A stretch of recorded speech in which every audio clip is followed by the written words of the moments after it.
call this workshop of the City Commission of the City of Pahokee, Tuesday, March the 23rd, to order at officially 6:09 p.m. May we please stand for the invocation provided by Vice Mayor Mervin, followed by the Pledge of Allegiance. Father God, in the name of Jesus, God, we come before you today, God, to say thank you. Thank you, God, for this is another day, God, that you have made. And God, we shall rejoice and be glad in it. Oh God, as we come together tonight, oh God, to discuss the business of this city, I pray, God, that you would give us wisdom, you would give us guidance, and you would give us grace, oh God, to do what we need to do, God, according to your will. God, we speak blessings upon everyone that's here tonight. In Jesus' name I pray. Amen. Allegiance to the flag of the United States of America and to the republic for which it stands, one nation, under God, indivisible, with liberty and justice for all. Roll call, Madam Clerk.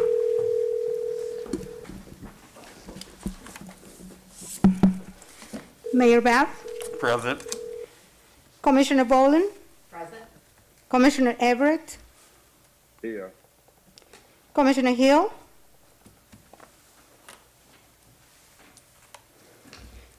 Vice Mayor Mervin, Present. City Manager, Here. City Attorney, Here. Interim City Clerk here. Thank you, Madam Clerk. Thank you, Commissioners. Thank you, staff. Thanks to our newly elected commissioners-elect, and to each of our listening audience. This meeting, workshop is being held live streaming by YouTube. There are no public access due to COVID-19. We do have family members of the two commissioners that was recently elected in the March 9th election, and we welcome them here to our workshop. Generally at 6 p.m., before we have our regular commission meeting, we have workshops to discuss our agenda as presented before us. At this time, I will turn this portion over to our city manager to lead us in the discussion of our agenda items. Thank you. Thank you, Mayor. I just, entertain me for a moment. I want to show a brief video from our last, from our opening of the gymnasium. We're getting that queued up right now. It's just about 3 minutes, and then we'll move forward with the agenda thereafter.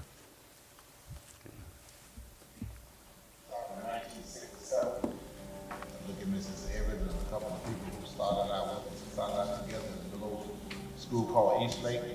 They wouldn't hire us in Belgrade. So we had to come to Little Pahokee to work. And that was the greatest thing that the Lord ever did for me, was put me in a place like this. I worked with the greatest students. I worked with the greatest people in the community. I worked with the greatest city staff. And I worked with the greatest athlete, bar none, all over the world. I have seen mentor doctors, lawyers, mayors, Belgrade, Pahokee South, work with bishops, ministers, teachers, coaches, and it's just been a blessing for me to be able to mentor and work with such people and see fruits bear and people that I've been associated with be successful in our society. And truly, I've been blessed. I've been blessed. I'm humble because I have had accolades all my life since I've been in the professional ranks, but nothing can take the place of the honor that the city of Pahokee is bestowing on me today. And I'm humbled, I appreciate that.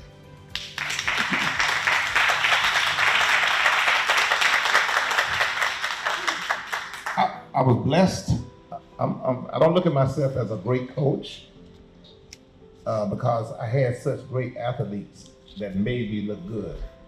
I don't consider myself a great coach, but by virtue of having those great athletes, then it suited me to have accolades such as Coach of the Year, State Coach of the Year, State Coach of the Year, Hall of Fame, and things of that nature because of the athletes, not because Coach Rose being such a great coach.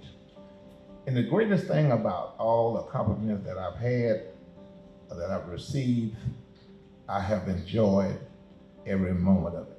Let the work you do speak for you. And I don't do things for accolades and rewards, because if I never get nothing, my reward I'm looking for upstairs.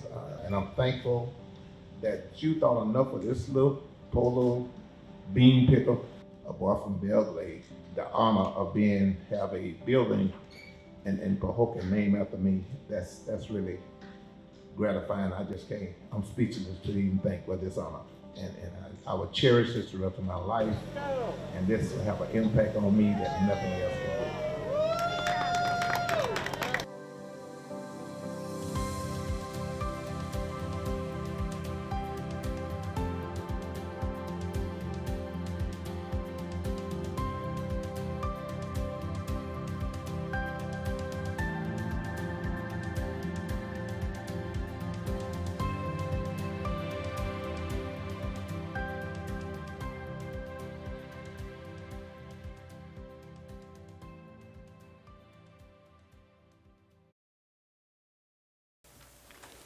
All right, Mayor, Commission, thank you for giving Eddie Lee Rose those 3 minutes.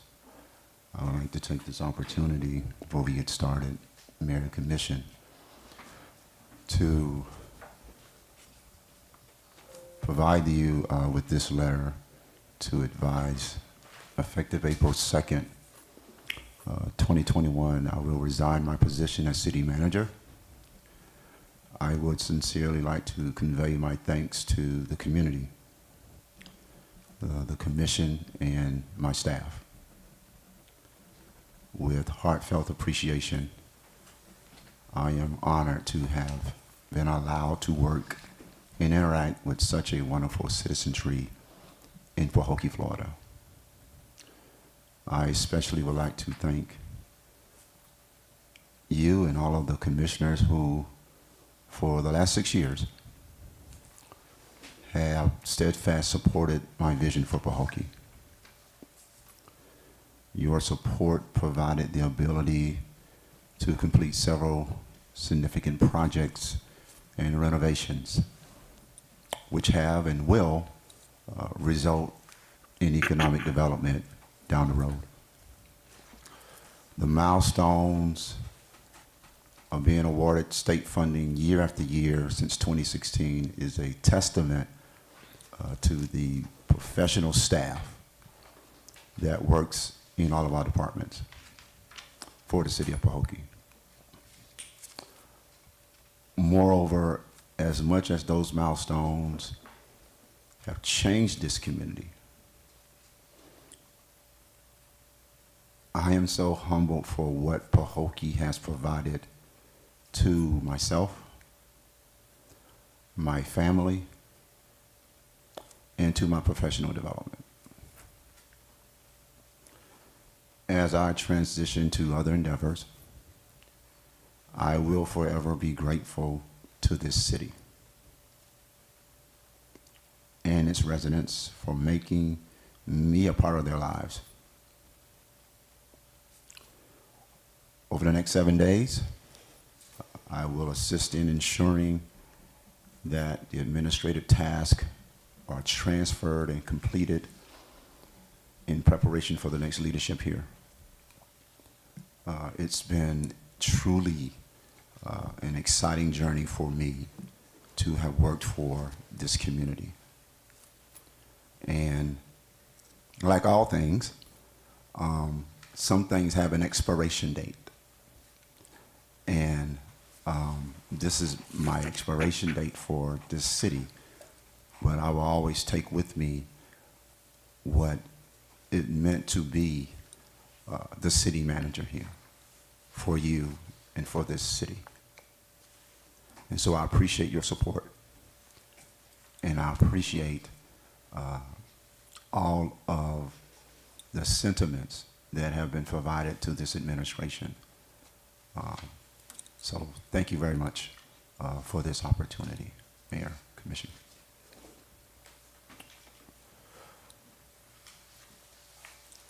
All right. Let's move on. The topics for the meeting tonight, Mayor, Commission. We have 2 resolutions. One is Barfield Highway, well, actually 2 of them. And then we have the public hearings on our rezoning. As you know, we've already selected a vendor for Barfield Highway. This is just coming back with some amendments to complete how we need to move forward with that project. We're excited that they're anxious to get started on this on Barfield Highway, and so this will help us move forward one more step closer to putting a shovel in the ground for Barfield Highway. As well tonight, we have for your pleasure the zoning approval for some additional apartments in the city of Pahokee. That's, I think, 140 more units that this private developer wants to build behind the new fire station off of Amaryllis in East 7th. And so we're excited about that. We've been in discussions for as zoning is concerned on ensuring that we provide this community some opportunity for additional rentals.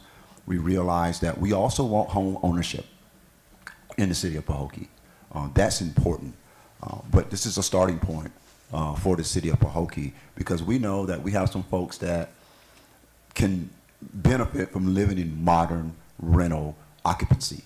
And so that's important. So please remember that as we have these discussions tonight, how important that is for this community. And again, we can start with Resolution 2021-04, Mayor, if there are any questions or that the Commission has at this time. For the record, Mayor, I was able to get Commissioner Hill on the other phone here with me right now. So she is here. And I have Commissioner Everett on the conference.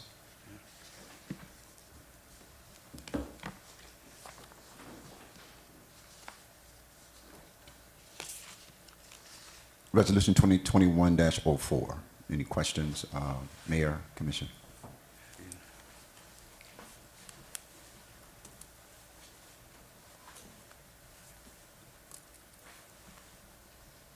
Vice Mayor, any questions?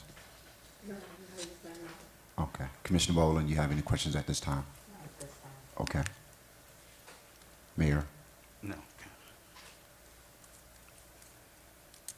Okay. 2020-05 is resolution for East Lake Village. This is funding that was provided a couple of years ago. We are now getting to the point where we're going to bring that online. It's been selected. The vendor has been selected by a while back. Very reliable construction company. They do a lot of streets and roads in the Glades. They're very familiar with Pahokee. We've done work with them in the past. If I'm not recall, they completed East Main Place in front of the elementary school about a couple of years ago. So great firm. And so they are the winners of the East Lake Village redevelopment, stormwater, canal, clean out, canal. They're going to dig part of the canal and reopen it back up. But for most part, they'll be able to address a lot of that flooding that occurs, of course, during hurricane season, and when we have that extensive flooding where the foundation and the infrastructure has not been able to sustain that amount of water. So it's a long time coming. So we're excited about that. But that is Resolution 2021-05. Any questions about that? Since this is a bid in excess of $500,000, did we meet the requirement as far as the 3 bidders? And if it wasn't met, are there any provisions when at We least three people don't had bid? we had at pre-bid folks that were there, but ultimately Rowback was the only ones that submitted a bid for this construction project, and I believe it came in at about, I'm not looking at the numbers, but we were funded, I think, at $750, and I think I don't have the numbers in front of me, but they bid at about, I think, $625. I'm not quite sure. I need to look at the actual Yeah, numbers. according to this, you But- got 554,000. Was it 500? Okay. Sorry. 592. Sorry. My apologies. Yeah. So a good bid, but they were the only ones that ultimately submitted, a bid in the end. So Okay, when you come under the amount that you have, what provision are we doing to spend the remaining money? well, keep in mind you got your engineering costs. That bid was already awarded, if I'm not mistaken, at about $89,000. A little bit over $89,000. That's Marcos MDO, and then the remainder goes to the actual contractor. I don't have the specifics amount on MDO, the engineering part. It was $89,000. So there is about. Just trying to do the numbers real quick. And while you're doing that, I didn't want to interrupt you, but Mr. Perez, thank you for social distancing, but you can sit with family members if you want to. You can sit up front with your wife. Thank you. You read that bid at 525 or 565 there? I don't have it in front of me. I know 554 was the bid, and then you have 13. So it's about 650, I want to say. So that's good, because when they get into that project, you just don't know what's going to occur, what they will find during their initial mobilization and cleaning out of the canal, developing the new stormwater drainage. So that's good that we're at that price, because they possibly, most likely, will have a change order here or there that this commission will have to approve when they find those issues. You have to expend all the money. We don't want to give money back to the state, of course.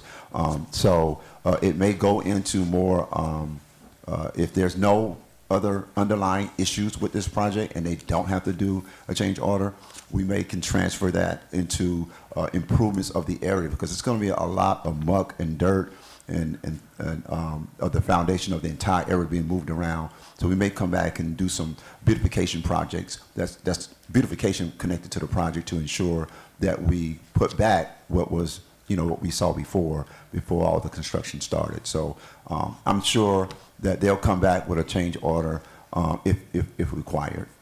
If not, the remainder of that money, it won't get expended. We don't have it in-house. It's an invoice pay type system, so we don't have it in-house. So, if we don't expend it, it's just there's no more money that will be drawn down from the contractor.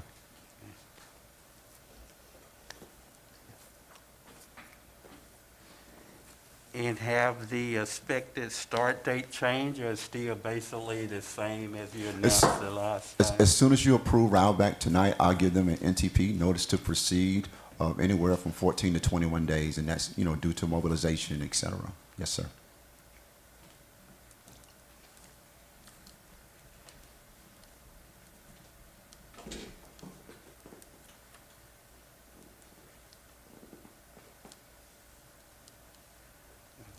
It may take a moment before we actually are able to hire a city manager. Hopefully we'll have an interim, but the reason I'm bringing that up, this project again,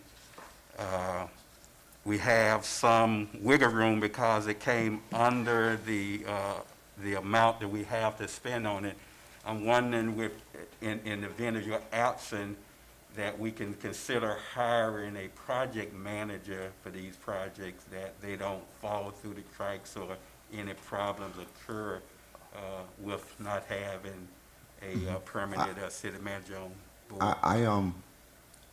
You have a competent staff that will move these projects forward. However, it will be the new commission's, this commission's pleasure to put in an interim city manager, which is I strongly recommend. You're gonna need someone at the helm to move just the city forward, not only logistically but administratively as well. The staff that oversees projects, they understand the steps. Once the NTP is delivered, they are off and running from beginning to end on make sure the project is moving forward.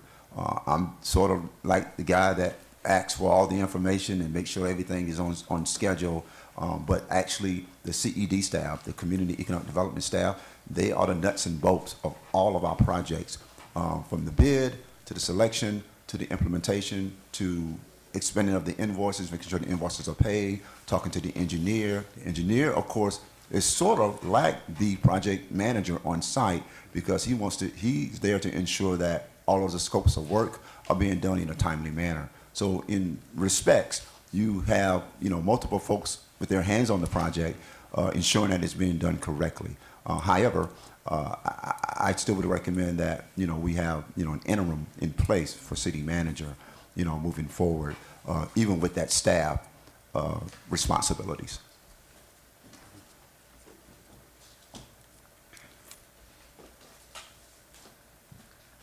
We can move to the third. Any additional questions, Mayor? Okay. And then we have our ordinances, our public hearings for rezoning for some development of housing here, rental housing in the city of Pahokee. I believe we're going to have a presentation at the regular meeting by some folks. I think they'll be on the phone. Is that correct, City Clerk? That's correct. They'll be on the phone to do the presentation. There's a PowerPoint they want to take you through. It's about seven slides. Are there any questions on the ordinances 2021-02 and 2021-03? I don't see a note 3 here. Second page. All right. Again, this is ordinances that will allow this private developer to build 140 new rental apartments on that strip of land behind the fire station on 7th Street. So ultimately, once we get the sales document for Barfield Highway, which is about 65 units, where the old hospital is, they're trying to get into the ground on that project by June. And with this project, you're looking at over 200 new modern rental units here in the city of Pahokee. Again, we need housing, we need home ownership, we need a combination of all of that. And this is a good start. So please remember that these folks are coming to the city of Pahokee to move this city forward, to give us things that we've talked about, ensuring that we have a housing stock, be it rental or home ownership, available in this city. And that's critical for economic development as well as we continue to build on the foundation that we have here.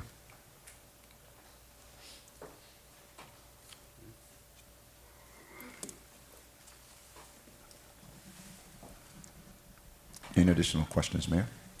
No. Commission? And actually, that would end our time allotted for our workshop. I will adjourn the workshop, and we'll reconvene for our regular scheduled meeting in 3 minutes. Give you a break.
I call this meeting, the City of Pahokee City Commission meeting, regular commission meeting of Tuesday, March 23rd, 2021 to order at 6:37 p.m. May we please stand for the invocation provided by Vice Mayor Mervin, followed by the Pledge of Allegiance.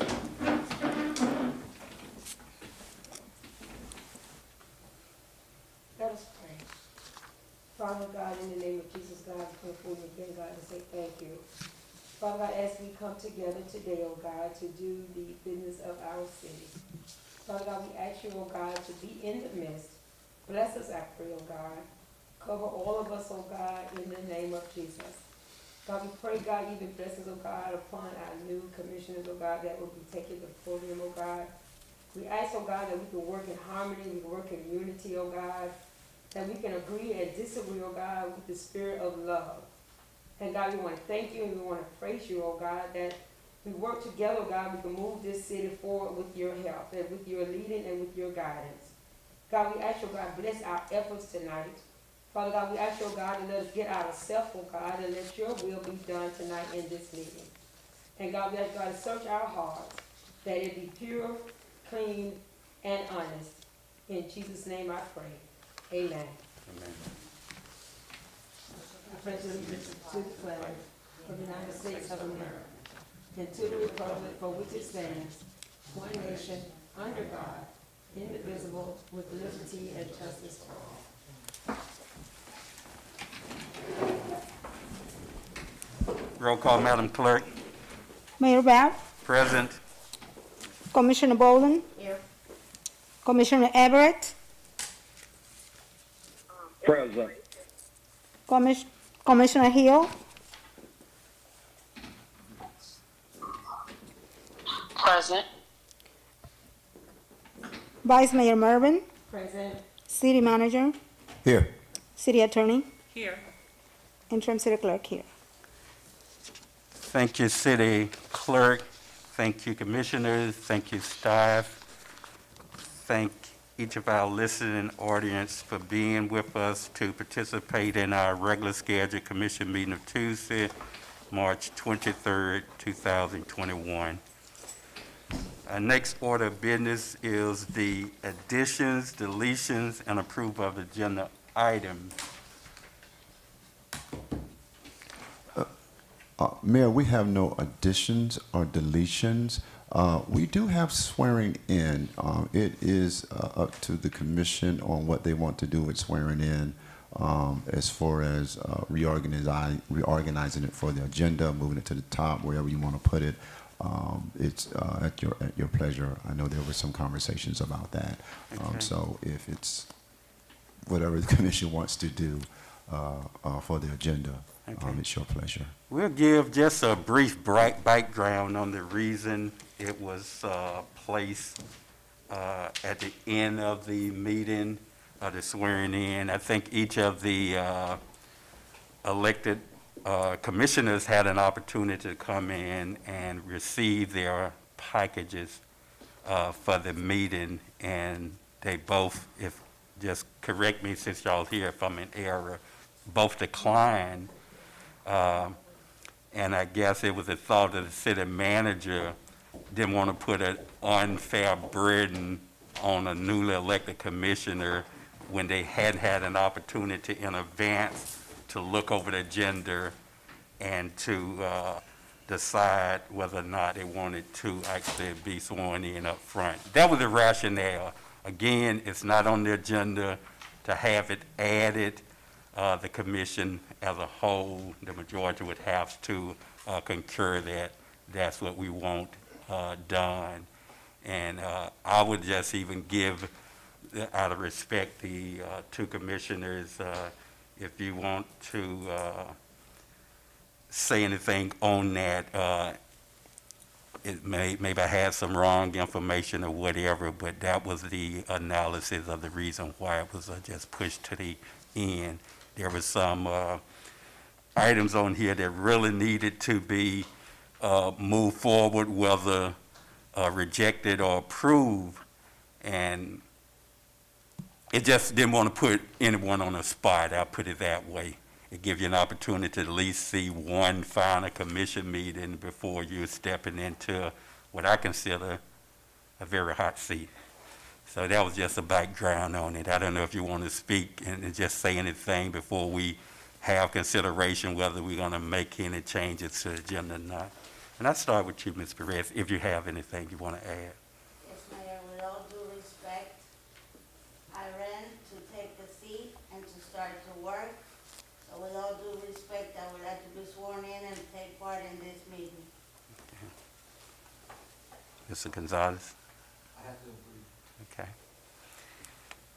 Okay. Okay, Commissioners, hearing the newly elected commissioner thoughts, I mean, it's still up to the commission if that's the desire to make an adjustment, addition to the agenda, then we would do so. Mr. Mayor, if I might, I believe that we've always done it that way, and yes, there is a lot on this agenda. But if they say they're prepared, then I don't see why they shouldn't take on the role, the same as all of us stepped up into situations and into meetings where we may or may not have been as well prepared as the people who were there previously. But I believe that if they say they're ready, then we should follow protocol like we always have and swear them in. Are there a second to that motion to have the agenda, an addition to the agenda with the swearing in of the newly elected commissioners at the beginning of the meeting?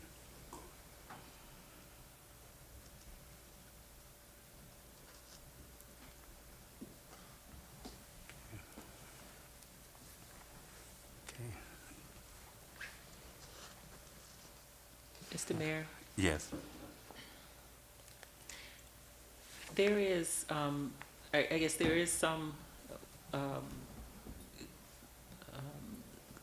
legislation that has been passed by the commission that would recognize the commissioners being sworn in once certification is realized. And if certification has been received from the Supervisor of Elections Office, then there is legislation that would, that the Commission has passed that would support the swearing in taking place soon thereafter. So the manager would be able to answer that question, and if, again, if that's happened, then it should be done at the earlier time. Okay. Okay, we have a motion on the floor. I'm gonna just ask again, is there a second? I would second the motion for discussion. It has been moved by Commissioner Bolden and properly seconded by the mayor to have an addition to our agenda, which would be the swearing in of our newly elected commissioner, Commissioner-elect Sarah Perez and Commissioner-elect Juan Gonzalez. Call for questions. Hearing none, are you ready for a vote? Roll call, Madam Clerk. Commissioner Boland, Yes. Mayor Bab, Yes. Commissioner Everett, No. Commissioner Hill, We need a break in there. All right. So, Commissioner Hill, Seems like we lost Commissioner Hill. Commissioner Hill, Okay, we have a tie. She Therefore, hasn't voted yet. Who? How can we have a tie? I'm sorry. I'm sorry. I say no, Mayor. Thank you. We have a tie, therefore this motion fails, and we will move along with the regular agenda as presented to us tonight.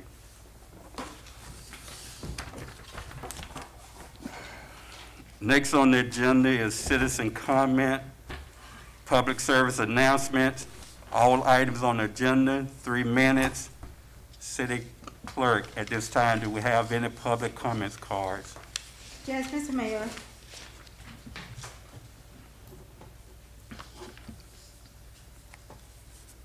This comment is from Ruth Solorzano, 150 Home Place Court, Pahokee, Florida. I am requesting my email to be read in its entirety into the minutes of March 23rd, 2021. This commissioner election was a critical election for the city of Pahokee. I am glad that the Pahokee voters placed their vote. Congratulations to Sarah Perez and Juan Gonzalez. I am extremely proud of you too.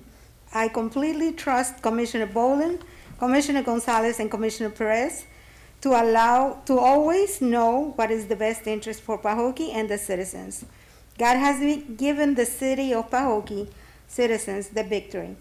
I have spoken with many citizens that would like to attend City Commissioner meeting in person following CDC COVID-19 guidelines. South Bay has allowed for a limited number of public citizens to attend their meetings. Please allow a limited number of Pahokee citizens to start attending the commissioners' meetings. Respectfully submitted, Ruth Solorzano. The next comment is from Ms. Mary Dabro, 2997 Lakeside Circle, Pahokee, Florida. Congratulations to Sarah Perez and Johnny Gonzalez. I know your heart is in this for the betterment of Pahokee. You both have proven this with your hard work you put into your campaign and with honesty and integrity. Mayor Babb, our commissioner chambers need to be open. You say it's a small chamber, but with CDC guidelines, it can be done with staggering citizens in each row of seats. Please give it some thought and make it happen. As you all are aware, I have sent several emails lately. The only responder was the city manager, which he evidently was the only one with any answers, with the exception of my last response, asking if the splash pad circulates its own water, putting a switch so that the public can turn it on and off, a sign with instructions. Respectfully, Mary Dabro. And that's the end of the comments, Mr. Mayor. Thank you, Madam Clerk, and thank those citizens for their comments. Now we'll move. We don't have any minutes to be approved, no consent agenda items. We do have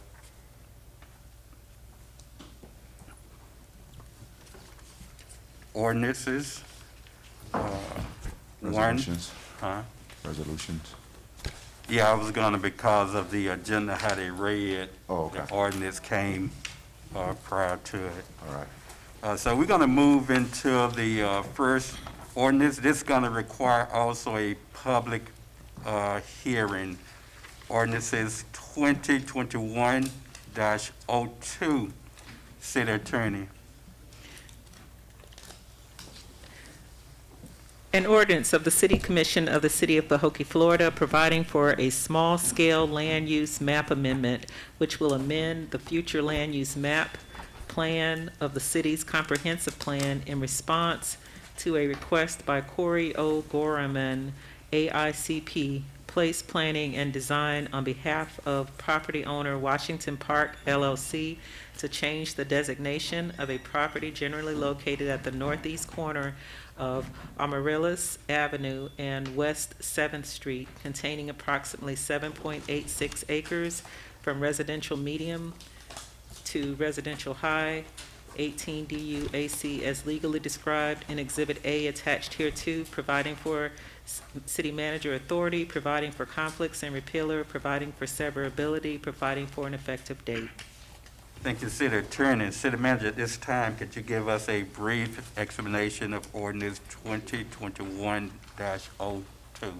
Yes, Mayor and Commission. This is an ordinance that's revising your land use map in order to allow for the construction of rental property in this particular parcel of land. So we're just revising the comprehensive map. That's what this ordinance is for. Thank you. At this time, before we entertain a motion and a second, if necessary, we're gonna open this public hearing on ordinances 2021-02. Are there anyone in the audience that wish to address this ordinance? You may come up and speak. Hearing none, I close the public hearing. City Commissioners, having had ordinances 2021-02 properly read into the record by our city attorney and properly explained by our city manager, what is your pleasure? Everybody, I make a motion that we will accept ordinance 2021-02.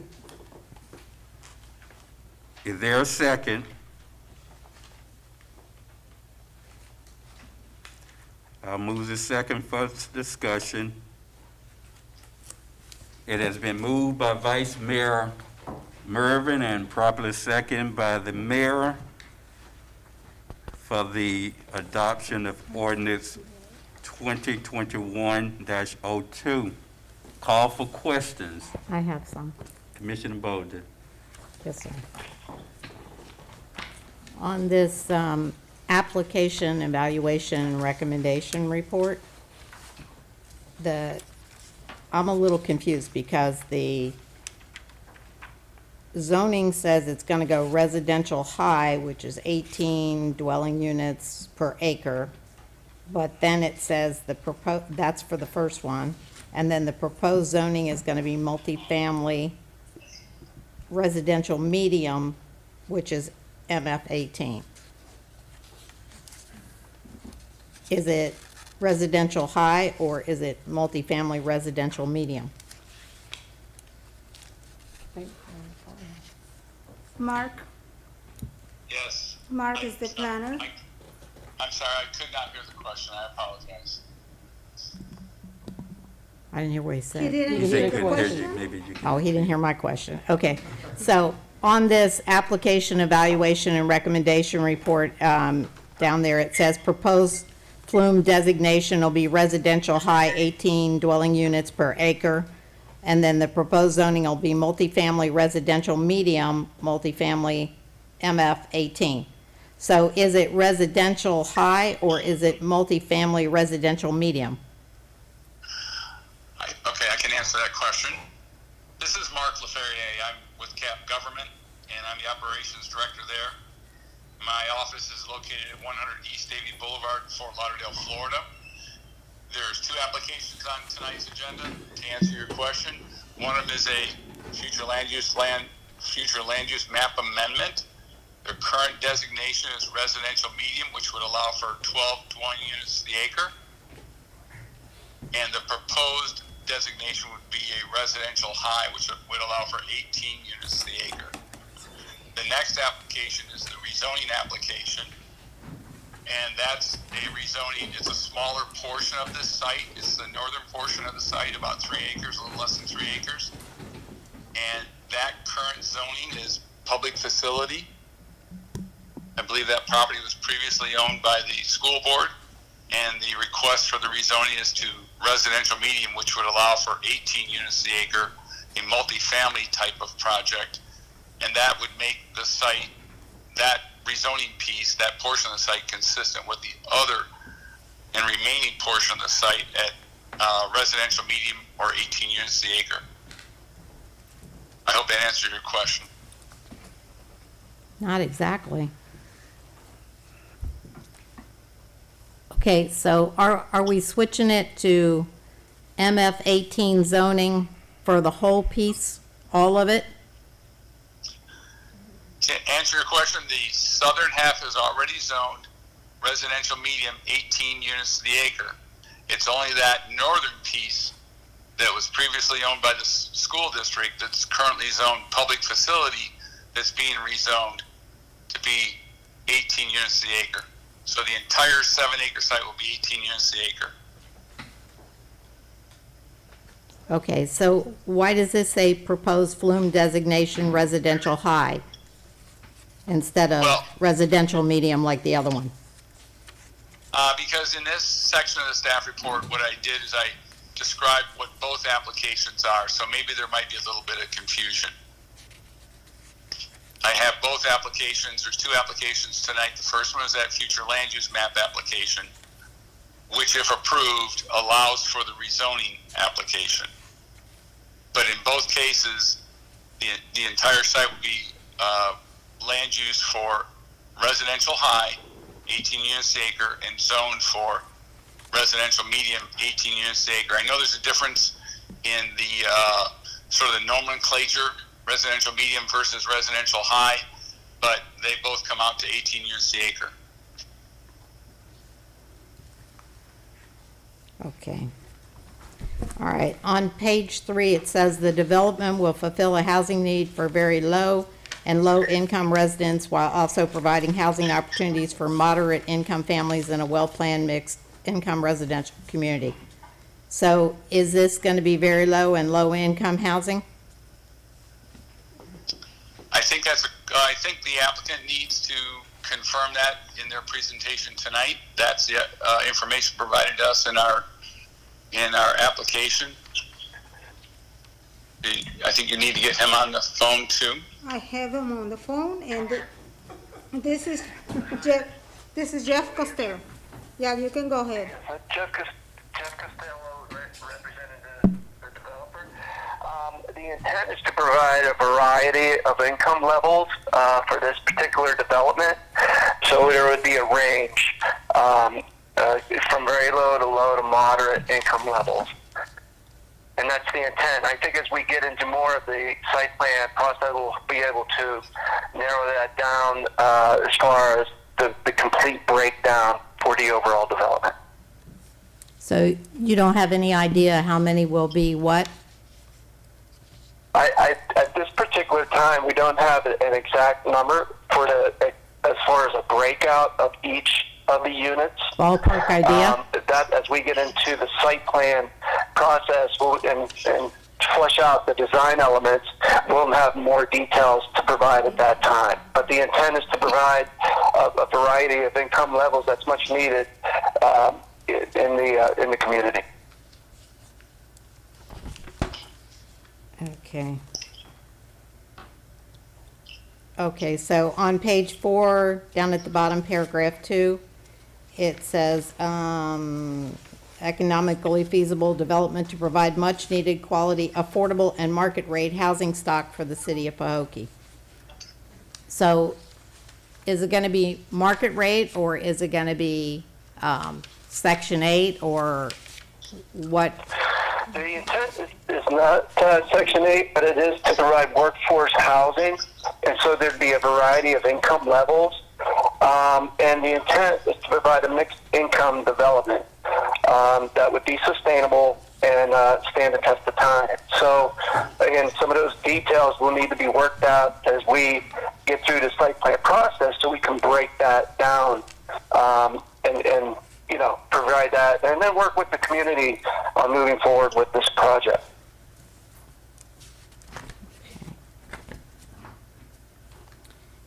And then on page 7 at the top, it says, while there are no capacity issues anticipated to address any school capacity deficiencies, proposed development is typically responsible for contribution and amount determined by the school district that is due upon issuance of the first building permit for the development. Is that some kind of impact fee? In essence, the school district looks at capacity, and then they ultimately, depending on the final scenario, I believe whenever we submitted that, we did not have the report back from the school district, and I believe they indicated there was adequate capacity. Let me try and look that up while we move forward. But again, that would need to be addressed. If there is a capacity issue, then there's a fee that you pay to the school district to address that. But I believe we did receive a letter from the school district that it had met the capacity standards. Okay. On page 8, it says there's an existing sewer force main on McClure Road and gravity system on East Lake Avenue. However, the design of the sewer system may require connection to the force main in McClure Road to accommodate the flows generated by the proposed development. These connections will require a lift station extension of the force main line, which would be the developer's responsibility. I guess my question is, are we sure that there's not going to be a problem with this development along the lines of what we have down there by Crosby's Trailer Park in that ditch down there that's a mess and backed up, and how are we making sure that that's not going to happen? With regard to the site plan, the development plans for this site will need to address the impacts generated by this development. Usually, as if there's a capital improvement project that is impacting another portion of the community, that there could be, maybe some way to design it so it address those needs, but with some minor participation from the city. But I'm not sure to the extent of the issue, and I'm sure as the city staff goes through the development review and our engineers work with city staff, that if there are any deficiencies that need to be addressed, they would be addressed as part of this development to meet level of service standards. Okay. On page 9, it says the projected park needs for the city are based on the 294 acres of parkland inventoried in this element.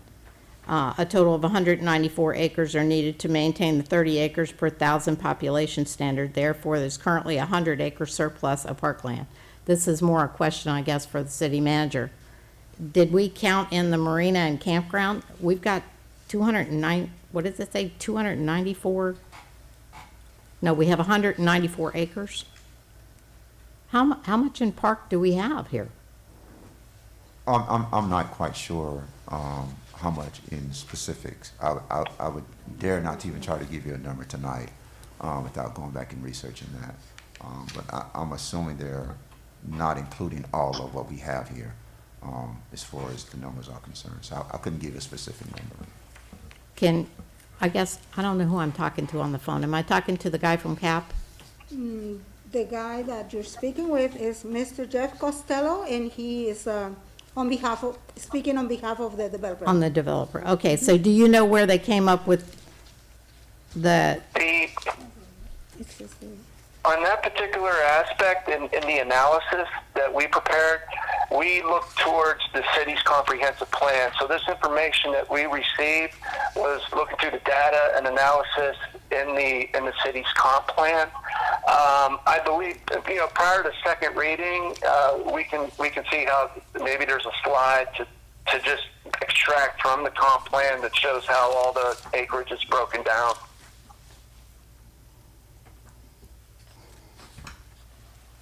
Okay, and on that same page, it says, in addition to the above, it's noted pursuant to concurrency management element object 10.4, at the time of site plan review, the new development and redevelopment will be assessed a proportionate fair share of the public facility costs necessary to accommodate the impacts of new development at the adopted levels of service through the enforcement of existing public facility funding mechanism and impact fees. So who would those impact fees be paid to? Well, a lot of times the city is collecting the impact fees dealing with traffic that goes to the county, but there are other in fees that relate to the cities, whether it be utility taxes and so forth, that would be coordinated with the city. Again, we would work with the city on addressing that particular issue. So I'm sorry, maybe you broke up a little bit there. Did you say part of it would go to the county and part of it would go to the city? Something about roads for the county?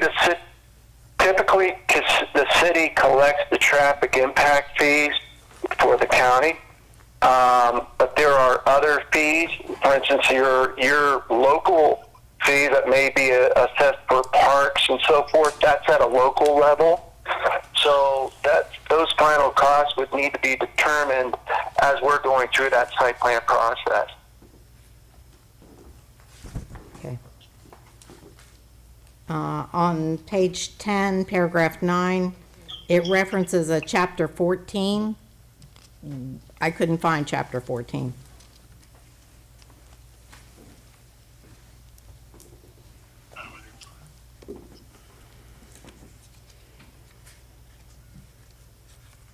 It could be section 14. I'm sorry, there's a section, there's findings that are made pursuant to the Code of Ordinances. And in my presentation I had it actually. But what it had is there's review standards that are in the Code of Ordinances, and those required findings that could be made is section 14-28 of the Land Development Code regarding the review standards for a future land use map amendment. And there's also in section 14-27 of the Land Development Code, the review standards for the rezoning. And in our analysis, we indicate that, positive findings can be made with those review standards in both sections. So that should have been section 14. Sorry. Thank you. My apologies. No problem. Any additional questions? Wait, I'm not done. I'm just trying to find the next one. Where was the notice of public hearing for this meeting tonight published, and when?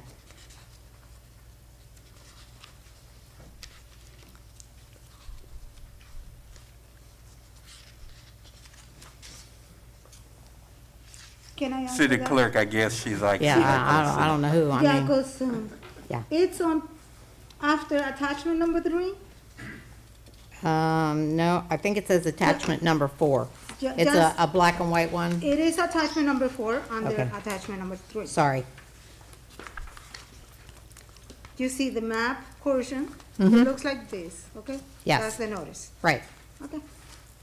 Where was that published? That was published in the Palm Beach County, Palm Beach Post. When? It was published on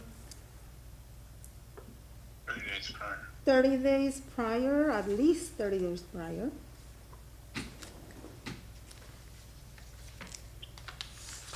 This is actually a copy of the proof. But Mark, do you remember when it was published? Yeah, the requirement is to publish it 30 days prior. That's the actual copy of the proof. Yeah, this is. And it was published, I'd have to go into my file and find it, but it was published 30 days in advance of tonight's commission meeting. Ms. Bolin, if I'm not mistaken, it was it was February 19th, Thank you. because he gave me like a deadline of the 19th to be published or to be submitted. Commissioner Bolden, at this time, I'm gonna move to the other commissioners, see if they have any questions in reference. I don't know if you have any particular one that will prevent you from approving this ordinance or give you additional information so you can have under your consideration, but we need to move forward.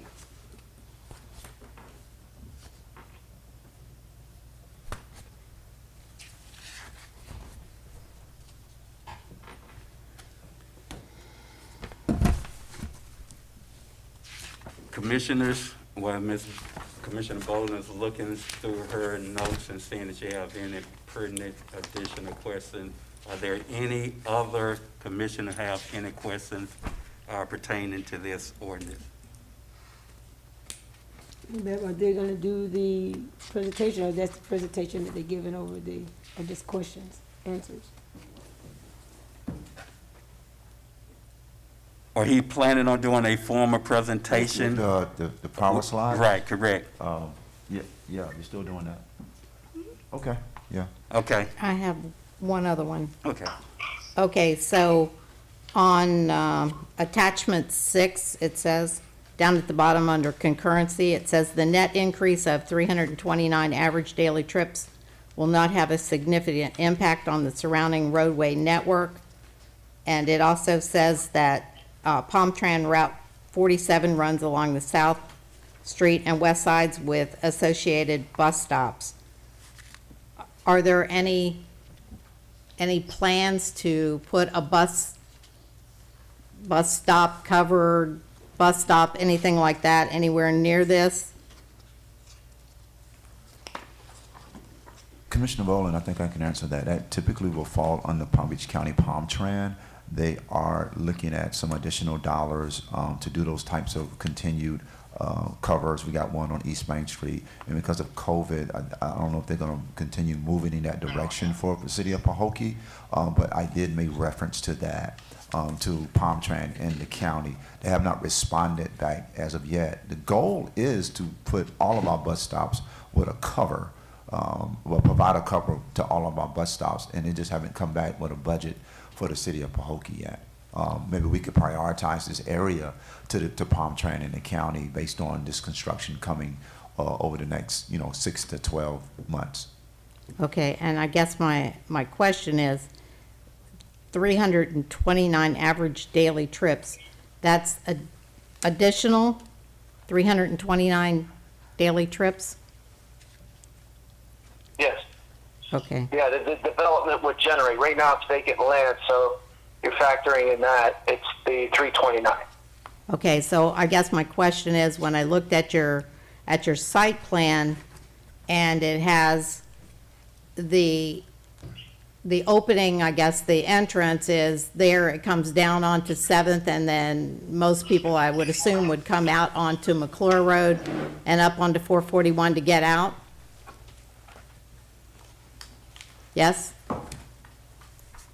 I didn't hear you that well, but there is the ability, and this is a conceptual plan, so there could be another access point to the east.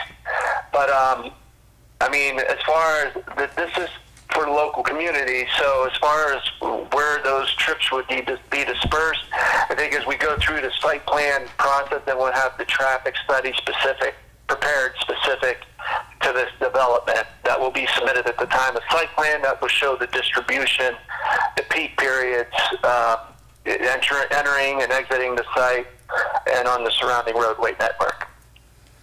So this is where, once we get to that point, then all that, the details of that would be generated or Yeah. would be provided.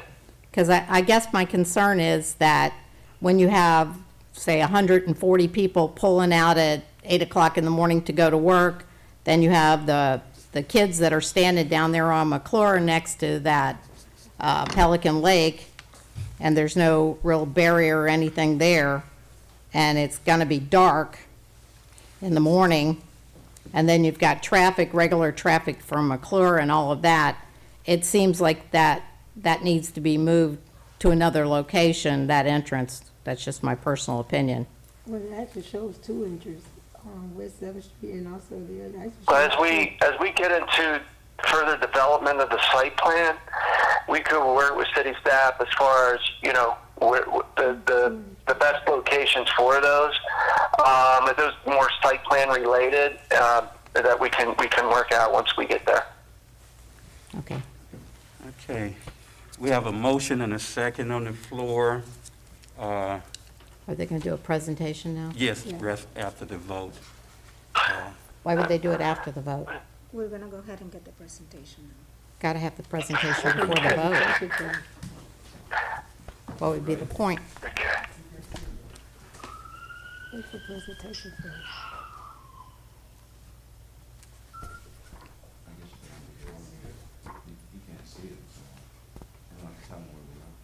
Oh, okay. Unless he's working on it. Mr. Costello, yes, please, and the page that we have up right now is the request. Oh, So, okay. did you- I'm not seeing it on YouTube, but I'll go through it. I have it on my computer, so we'll just go through it.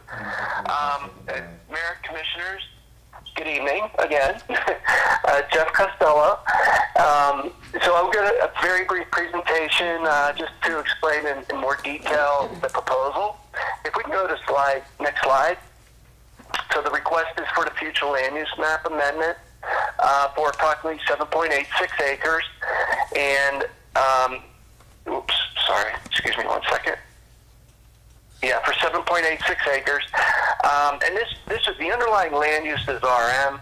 The proposal is the land use designation of RH, basically to maintain the consistency. So you want your land use designation consistent with the zoning, and then the rezoning, as Mark previously explained, basically a portion of the site is still zoned public facilities, but the balance of the site is zoned MF18. So the land use amendment and the rezoning basically maintains that consistency. Oh, thank you. I can see it now. And so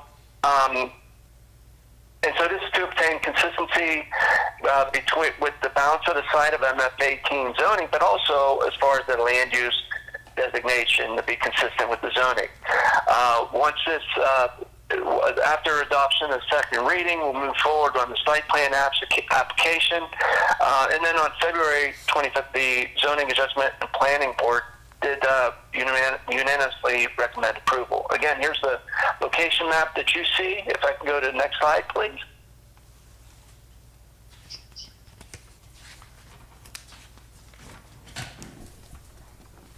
The next slide, please, which shows the future land use map. It's up. And then, oh, is it? Thanks, because I got a delay here. Yeah, there's a 45-second delay. Oh, sorry about that. And then there's, if we can go to the next slide, might as well just keep going to the zoning, which shows that portion of the PF at the approximately 3 acres on the north portion of the site. Next slide, please. And this shows the conceptual site plan that we have. We designed it in a manner to keep basically the rec facilities, the retention areas on towards the north end, and shifting the density further to the south to mitigate any potential impacts with the surrounding residential properties. Again, this will be further refined as we get into it in more detail. But that is the 141 apartment units with clubhouse and pool, recreation facilities, landscape buffers, drainage retention areas, and to meet the parking requirement of 289 spaces. Next slide, please. And so as stated previously, the required findings, and based on a report prepared by Mr. Leferrier and presented to the Commission, positive findings can be made with respect to the consistency with the goals, objectives, and policies of the City of Pahokee Comprehensive Plan. This is for both the future land use map amendment as well as the rezoning. The future land use map amendment request meets the requirements of Section 1428 of the Land Development Code and is consistent with the review standards identified in Section 1428. And the rezoning request meets the requirements of 1427 of the Land Development Code and is consistent with the review standards identified in 1427C2B. Next slide, please. So our requested action, not recommendation, but requested action is that the Commission approves the future land use map amendment by finding that the request is consistent with the adopted comprehensive plan and meets the criteria set forth in the Land Development Code, and then also approve the rezoning by finding that the request is consistent with the adopted comprehensive plan and meets the requirements, the criteria set forth in the Land Development Code. That concludes my presentation, and I thank you again, and available for any questions. Thanks. Hi. Can I ask him a question? Yes, sir. Okay, so on this site plan, these buildings, I had to get my little magnifying glass out because the typing is little. They're going to be 3 stories tall? Is that correct? Yes. Okay. And is that 2 separate buildings, or is that like one building that has some kind of design to it, or? It's like one building with the design with the shared corridor, but But again, this is conceptual. As we get into the detailed plans, this may get modified further as we work on the floor plans for each of the units, and then that'll go through your process. But those details will be better explained as we submit for site plan, because this is not the final site plan, and we know that there's some adjustments that need to be made just by looking at this. Okay, and is the developer looking to have a full-time leasing agent on site? Yeah, the intent is to have a management company, a reputable management company with a proven quality apartment complex management track record. We plan on engaging, the developer plans on engaging a company like that. The buildings will be constructed of quality materials to ensure the durability and withstand the test of time. Obviously, with something like this, you need to ensure there's an apartment complex annual budgeting to include the short-term and long-term maintenance of the units, the buildings, and the site. So that's the intent of the developer. Thank you. Okay, thank you for that presentation. We're going to move. We have a motion and a second on the floor for this ordinance 2021-02. Are you ready for a vote? Roll call, Madam Clerk. Vice Mayor Mervin, Yes. Mayor Bab, Yes. Commissioner Bowden, No. Commissioner Everett, Yes. Commissioner Hill, Yes. Thank you, Madam Clerk. Thank you, Commissioners. Motion passed by a majority of 4-1 vote. Thank you.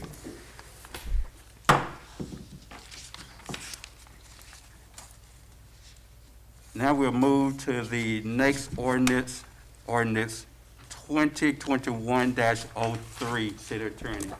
An ordinance of the City Commission of the City of Pahokee, Florida, rezoning an approximately 2.72 acre portion of a property generally located at the northeast corner of Amaryllis Avenue and West 7th Street, containing approximately 7.86 acres and legally described in Exhibit A hereto, with the applicable portion thereof depicted in Exhibit B hereto, from public facilities PF classification to multifamily residential medium MF 18 classification, amending the official zoning map of the City of Pahokee to reflect said rezoning, providing for authority of the city manager, providing for adoption of representations, providing for severability, providing for an effective date.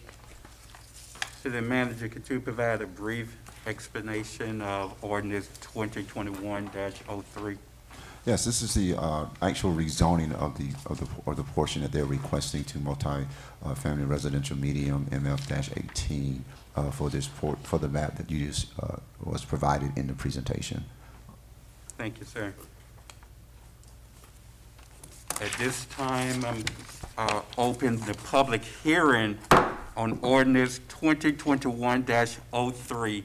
Are there anyone in the audience that wish to address this ordinance? Am I part of the audience? Yes, ma'am.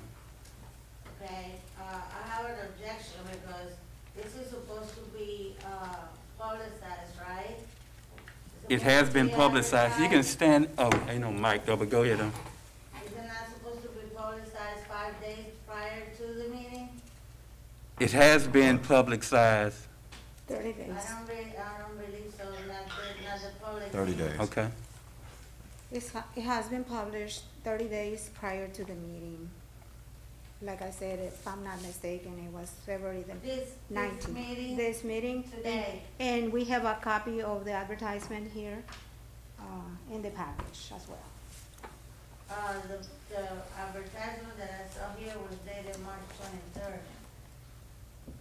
For today's meeting. That's what The they are. advertisement? This is the advertisement proof that we received from Palm Beach Post. What you see there is the actual advertisement copy, the proof of advertisement. Yes, that one. So when it says here, March 23rd, 2021, at 6:30, Yeah, that's the, they advertised it for March 23rd. It has to be advertised 30 days prior to the meeting. where's the proof of the advertisement? That is the copy of the proof. That's what the, What day was advertised? February 19th, if I'm not mistaken. Okay, well, where's that proof? Should that I have don't, been in I here? don't have it with me right now, but, it was advertised on February 19th. I thought when it said proof of advertisement. Commissioner Perez, you're on record as objecting because you don't feel it's been properly advertised. We're not going to drill staff at this time. Any other comments from the public? Yes, I have a problem with it, because it affects my State- farming operation. State your name and the problem you have with it. Pope Farms, I have the property due south of it, and I have a problem with it. What's the problem with it? Because under the Right to Farm Act, it can cause problems with our operation. Okay. Any additional comments from the public? Hearing none, I close our public hearing on ordinance 2021-03. City Commission, at this time, we have had the ordinance properly read into the minutes by our city attorney, properly explained by our city manager. We have had public comments on this particular ordinance. What's your pleasure? Mayor Bear, I make a motion that we will accept ordinance 2021-03. Are there a second? Second. It has been moved by Vice Mayor Mervin and properly second by Commissioner Everett for the adoption of ordinance 2021-03. Call for questions. Hearing none, are you ready for a vote? Roll call, Madam Clerk. Vice Mayor Mervin, Yes. Commissioner Everett, Yes. Commissioner Boland, No. Commissioner Hill, Yes. Mayor Bab. Yes. Thank you, Madam Clerk. Thank you, Commissioners. Motion passed by a majority 4-1 vote. Thank you. Thank you. Thank you, Mark. Thank you. Thank you, Jeff. Now we'll move to our resolution. We have two resolutions. The first resolution is Resolution 2021-04. City Attorney. A resolution of the City Commission of the City of Pahokee, Florida, approving the execution of state-funded grant supplemental agreement number 1 of the State of Florida Department of Transportation state funded agreement of number G-1753 attached hereto as Exhibit A, which specifies the deliverables for construction services for South Barfield Highway from East Main Street to East 7th Street, providing for adoption of representations, providing for approval, providing for authority, providing for an effective date. Thank you, Madam City Attorney. City Manager, could you give us a brief explanation on Resolution 2021-04? Mayor, this is just an amendment involving Exhibit A on Barfield Highway for all the construction that needs to take place. We're just adding in some of the deliverables that are required for this contract and this project. Thank you, sir.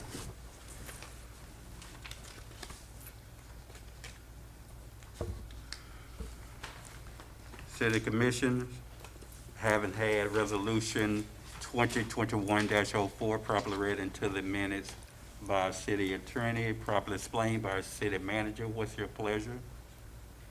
Mayor Bear, I make a motion that we will accept resolution 2021-04.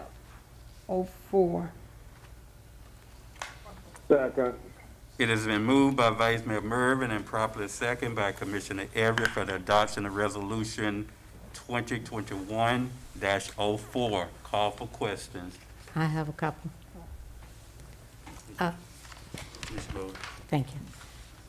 City Attorney, did we ever get the revised contract from the last meeting? Yes, ma'am. Okay. Do we have a copy? I mean, there's not a copy in this package, is it? Mr. Manager? No, I didn't, no, we didn't put a copy in it.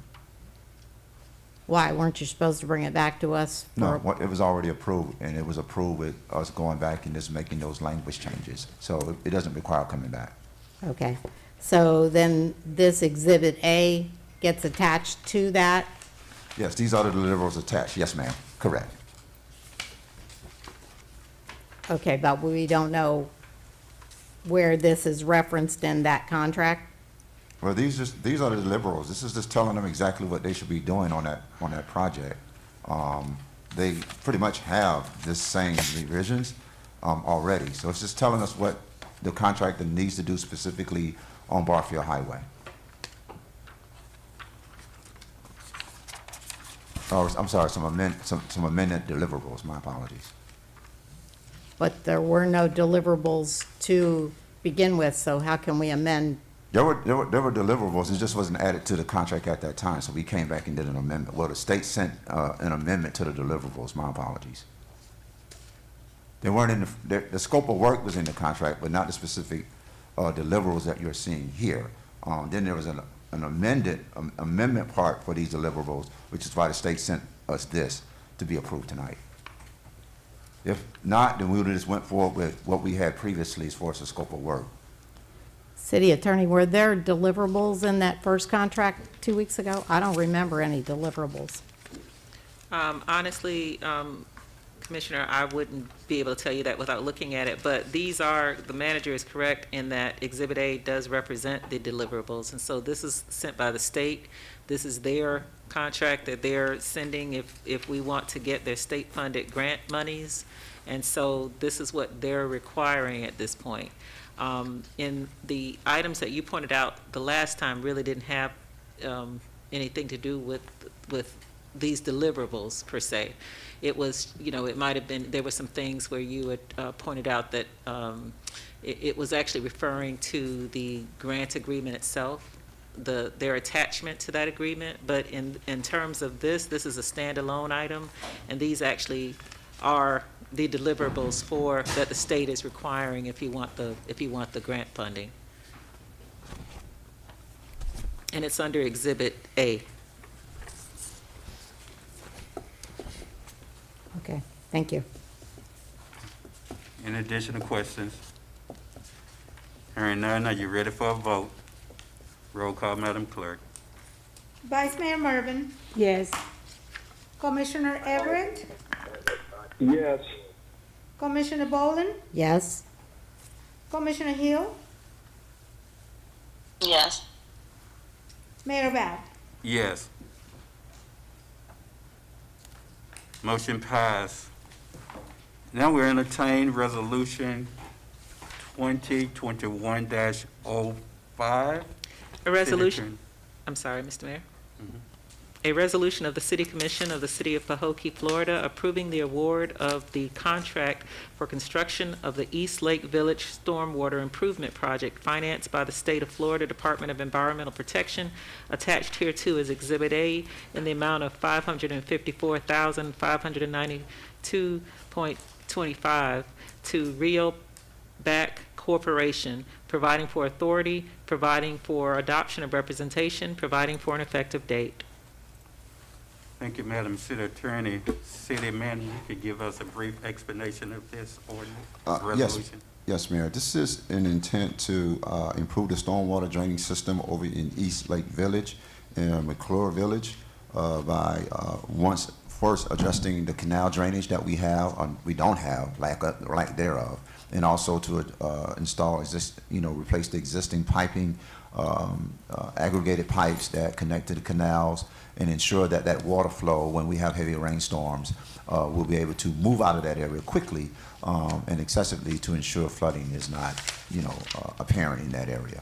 So essentially, you're going to see what they're going to be doing is, one, they got to clean out those canals. There's one that's just overgrown with vegetation, and you can't even see it anymore. And then the other one that is visible has, years of debris in it, and the water doesn't pretty much go anywhere because they enclosed part of that canal many, many years ago. Thus, they created a flooding issue. So they want to reopen that area and move that water out quicker, along with cleaning up the canal that's been overgrown with vegetation.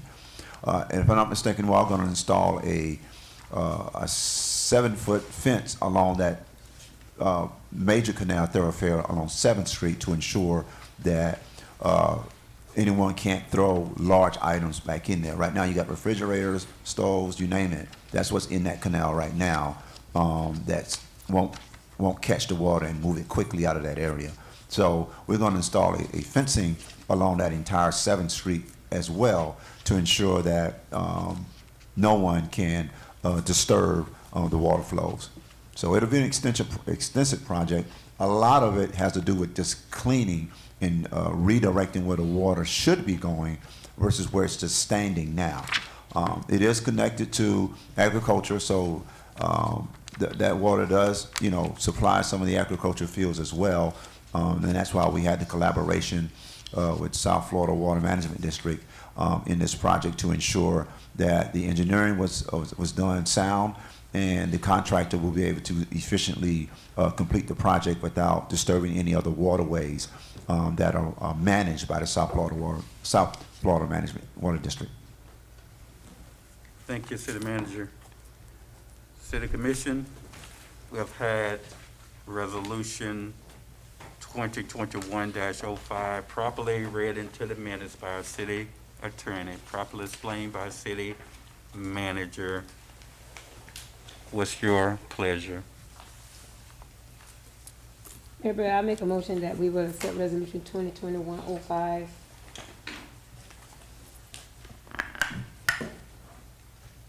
Can I get a second? Second.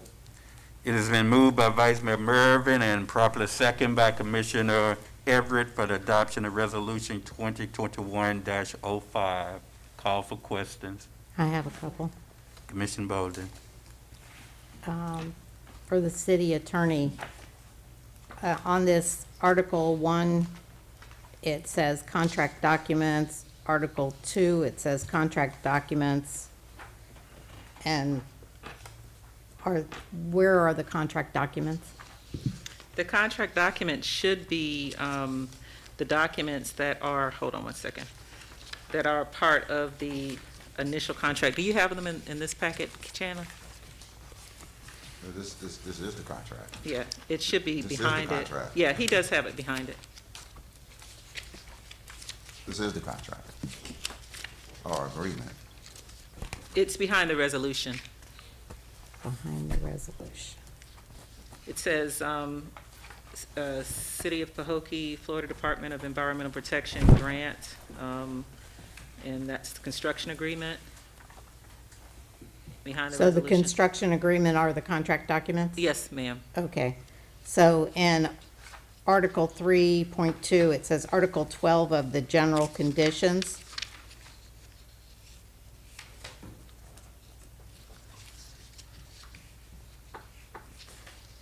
Talks about extensions, but Article 12, there are no extensions mentioned in Article 12. The only reference to extensions is in 3.3, and that says no extensions. So one says that they will allow extensions, and one says they won't. Okay, Michelle, can you hear the question? Okay, hold on. I'm gonna put, Michelle, who reviewed the document, on. So she's saying in Article 3, it talks about contract conditions, and it refers to Article 12, and in Article 12 of the general conditions, right? Right, the general conditions, we had defined it twice, but in Article 8, there's 8.5 that says general conditions. That's included in the invitation to bid 2021-01. Okay.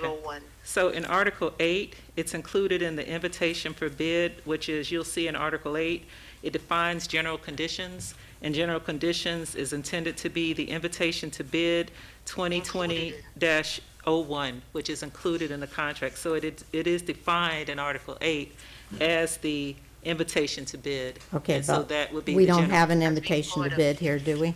No.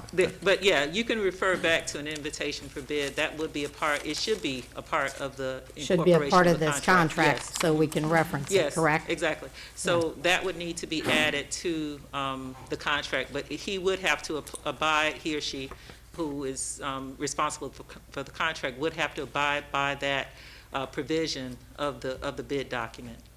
Okay. And then Article 4.1, where are the schedule of values established in paragraph 2.07 of the general conditions? Article 4.1, where's the schedule of values? Article 4.1, it's part of the general conditions. The schedule of values is part of the general conditions, and the general conditions are in 2.07. But there is no Of the paragraph general 207. conditions, which are, we said the general conditions are in the bid documents. And the schedule of values are in that invitation to bid document. And he provided us with his bid, which has all of that in it. The contract is made up of a lot of documents, but this agreement is the only thing that wasn't included in the invitation to bid and the response to the invitation to bid. So this agreement is the only thing that wasn't already provided. Everything that wasn't provided is in this agreement and in the exhibit, but everything else is just part of the invitation to bid or the response to the invitation to bid.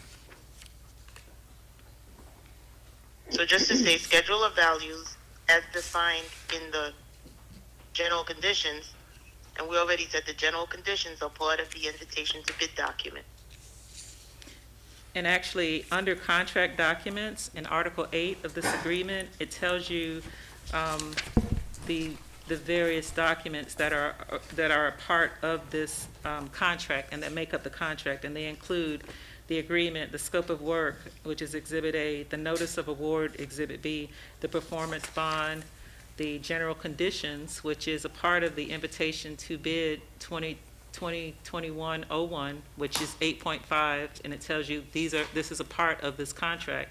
It goes on to state that the other things that are mentioned here, but and then Right. it specifically says the City of Pahokee invitation to bid again. So it's very clear that that invitation to bid is a part of the contractual documents that make up this contract. Okay, so from moving forward, as we're doing this, can we include these invitations to bid, the response to invitation, all of the things that are referenced in what you're asking us to approve tonight? I suspect that you can. I think you're going to kill a lot of trees, but you can I don't certainly. care. Yeah, I want to be able to read it. Huh? The only thing I would say to that is that the invitation to bid is a public document that went out, and that's what they responded to. So it's something that's published, everybody knows, it's in the public domain. That invitation to bid goes out. The general conditions are standard terms for all the construction contracts that we use. They're not unique to this document. Like construction contracts come with their general conditions every time we go out on a bid. So we could include it, but it's a standard form that's included in all the invitation to bid documents for construction contracts, and it was included in this one. If she wants a copy of all of that, I guess she can. Right. Well, yes, so what she's saying is she'd like to, and that's something, what staff would do. We don't do that. But they would include it in just a part of the packet each time. Now, what you could do is we could bring back, like in a workshop setting, so that you see them and you know that these are the documents. So because if you do print them out, you're going to have a whole, your package is going to be, 3 times this, what you're looking at right now. So you're going to be printing a whole lot of paper unless you Right, but it's asking us, like in paragraph 5.2, the final payment is in accordance with paragraph 1407 of the general conditions included in the invitation to bid. So when you're talking about paying somebody and how we're going to pay them and all of that kind of thing. It's just. Well, Michelle, if that's what she wants, that's fine. Yeah. The clerk just. That it's a standard. The general conditions are not unique. So these contract terms are what we're agreeing to that's outside the normal scope. But how do I know that? I haven't read it. She doesn't know. She's saying she doesn't know. So what can happen is the city clerk just whispered that all of these on the website. So if, that's really a staff issue on printing. We don't really get into that. But I'm just saying that, in the future, if they are standard documents that are used, pretty much the same ones, and each time, you're gonna have a whole lot of paper to go through. Right. But I understand. okay. In 8.4, it says performance bond and payment bond. And I was looking at the performance bond, payment bond, whatever it was, and it says it's only 10% of the project bid. Why is it only 10%? That's pretty Which standard. section says that? Yeah, it's she's talking about the bid bond being 10%. That's pretty standard, that it would be, but I shouldn't say, you can make a bid bond in many different things, but, in this That case, was what was agreed upon. that was the what it bid was agreed upon. Okay. So then in paragraph 9.5, it references 6 things: supplemental conditions, general conditions, contractor's response, technical specifications, drawings. I don't see any technical specifications, drawings, addenda. It's just saying that they agree to be bound by all of these terms and conditions. So, you're not gonna attach it. I don't know of They a don't city have that, any at this point. that's not generally done, but, these would be the things that the contractor agrees to be bound by. Okay. Thank City you. Commissioner, I'm gonna ask the other commissioners at this time, are there any other commissioner have any questions? Due to the sake of time, I'm gonna go ahead. We have a motion and a second on the floor. We have given commission opportunity to ask questions, reasonable time. So we're gonna move forward with, are you ready for a vote on resolution 2021-05? Hearing none. Are you ready? Roll call, Madam Clerk. Vice Mayor Marvin, Yes. It was, Commissioner Everett, yes. Commissioner Bowman, Yes. Commissioner Hill, Yes. Mayor Barr.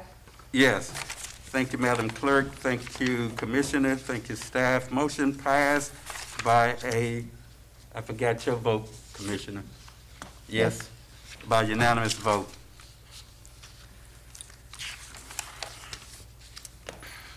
We don't have any proclamations. We have one presentation already completed. Now we'll move to the mayor's report. First of all, I'd like to thank and congratulate our newly elected commissioners, Sarah Perez and Johnny Gonzalez. Welcome to the team, and best wishes for a successful term. I also would like to thank our city manager, who has submitted his resignation tonight, effective April the 2nd.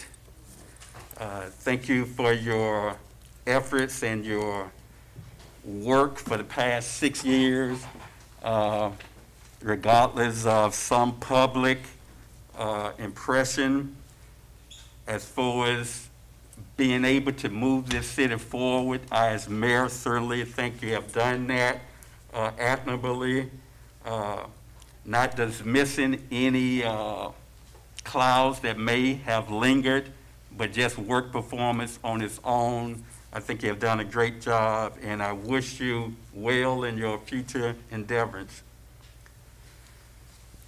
March of 2022, the city of Pahokee will be celebrating its centennial, 100-year anniversary. A lot of people doubted that we would make it 100 years. Not for 1 minute did I doubt that. I think we would strive and thrive for the next 100 years. We talk about being business friendly. We all have our positions of authority. Some are commissioners, some are city attorneys, some are city managers. We can't be all three. It's okay to ask questions, to get answers, but to filibuster, to delay progress is not the way to do it. We had a garbage contract that was almost derailed by the consistent questions that didn't have a lot to do with the actual contract. And we have a housing developer, and as the city manager pointed out, our goal is certainly single-family homes. But you need more than just single-family homes. Everyone can't afford to live in a home, but that is the goal. That should be the goal of this commission, to attract as many developers here to provide single-family homes. But in addition to single-family homes, we need apartments. We need nice rental units. We got a lot of people living in substandard housing, and we got individuals voting against single-family homes. I'm going to say apartments, rental apartments. I don't understand that. Everybody is an individual, but that's not business friendly to me when a developer comes and we want to say, you know what, you took a look at that land, but guess what? We're going to wait and cross our finger for development to build single-family homes. We got to take what's come to us and accept that. Not saying we need to be satisfied with that, but those are 200 units. And they're word all over Facebook and social media saying we don't need that. I don't know who they're speaking for, because only a handful of them. But I'm just telling the public, telling the folks who are saying that, you're hurting this community. You're hurting the people that live here, that want real progress in our community. So single rental is not for you. I understand that. But it is for some folks out there looking for a new development, looking for a decent place that they can live, affordability, and all that goes with that. I just hope with the new commission coming in, and I'm not saying we're going to always agree, we're certainly not. We can disagree, but it needs to be in a manner that we can disagree in an agreeable manner. And that's all I'm asking. That's all we need to move this city forward. We don't need 5 individuals thinking the same. That's why we have 5 that can make, hopefully the majority can make the best decision, what's best for the community as a whole. So I hope we keep that and bear it in mind. I'd like to thank Commissioner Hill and Commissioner Everett for your service to this city as an elected official. This job is not easy, but you did an admirable job. And I know that you'll be back in the near future. So again, thank you for all that you have done to provide for this city to move it forward. And I can't control social media. No one can. It's out there. It's not going away. But I can't overemphasize the need of this community to pull and work together just for the betterment of this community. Something I'm about to say I shouldn't say, but I'm going to say it anyway. It should be confidential. We that close of getting a major hotel and a luxury resort. It's already designed. The place is already designated. The letter of intent is already signed. But I'm so fearful that this agreement will be void and would not move forward. Because one thing that developers look for is how your community receives its elected officials and how they receive each other. But we're not only city, but we're divided. We are completely divided. And it's not just Pahokee. It's all over the country. And this commission all ran on change. But I hope they'll change a positive change that would move this city forward. I wasn't a Donald Trump fan, but I prayed and wished him luck from the day he got elected. Because if he succeeds, then America succeeds. So these new commission, I wish you luck. Because if you succeed, this community does the same. But we have to pull together, and we're not always doing it. And my last act that I would like to put forth to the current commission, and again, I'm going to be criticized for this, but I'm going to do it anyway. Each mayor of the Glade region need an individual that can work more in harmony together. I would like to propose, even prior to the swearing in, to do the nomination for vice mayor. And I'm going to put up forth a motion, and I'm not going to step down to do it. Some people think you have to, under Robert Rules and Order, a chair can put forth a motion, and I don't have to step down. I already did enough research on that. I move that the current vice mayor, Clara Mervin, remain vice mayor. And if she declines, my second recommendation would be Warren Johnny Gonzalez. I know he's new, and that's the only reason I'm not putting forth that motion. That would be my main choice. But I want to give him at least a year to be able to just take over of mayor when the mayor is absent. So that's a motion I'm putting forth. Whether it's out of order or not, which I don't think it is, I move that we reappoint Claire Mervin as the vice mayor.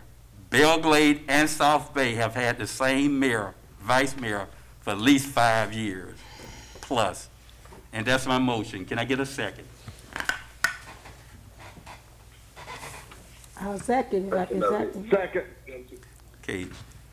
It has been moved by Mayor Babs That should be the first meeting in April. and properly second by Commissioner Everett for the reappointment of Vice Mayor Claire Mervin as Vice Mayor for the next term. Call for questions. I have one. City Attorney, our charter says in section 2.04B, selection of the vice mayor. At the first regular meeting in April each year, the city commission shall appoint from the sitting commissions a vice mayor. Can we waiver from our charter? Well, technically, you could do it tonight and then do it in April, because basically what it does say is, it says selection of a vice mayor at the first meeting, regular meeting in April, each city commission shall appoint the city commissioners as a vice mayor. So with that being said, the commission could make a selection of a vice mayor tonight and make another one pursuant to your code of ordinances. So you're saying we would do it tonight and then redo it in the first commission meeting if we chose to? If you In April. chose to, you should certainly, I would recommend that you follow, your ordinances, and it says when you shall do it pursuant to 2.04. So, and, it doesn't say that that's the only time, and I don't see, but I would think that this is the reading that you would want to go by, what you just pointed out, that when the selection of a vice mayor should take place. It is clearly in your code of ordinances. It's clearly in our charter that this is not right. You was hoping to be vice mayor? That's my question. I have no idea. Well, if Well, maybe I can, recline mine, and if we want to vote tonight, I would even also, vote for Johnny Gonzalez to be the vice mayor. But But if we have to wait, either, he's not officially on the Well, commission. okay. Right, so. If I may say something, Mayor? yes, Please, all due respect, how do I say this? Thank you for saying something like that, but Ms. Bowen, Commissioner Bowen, deserves to be vice mayor in my opinion.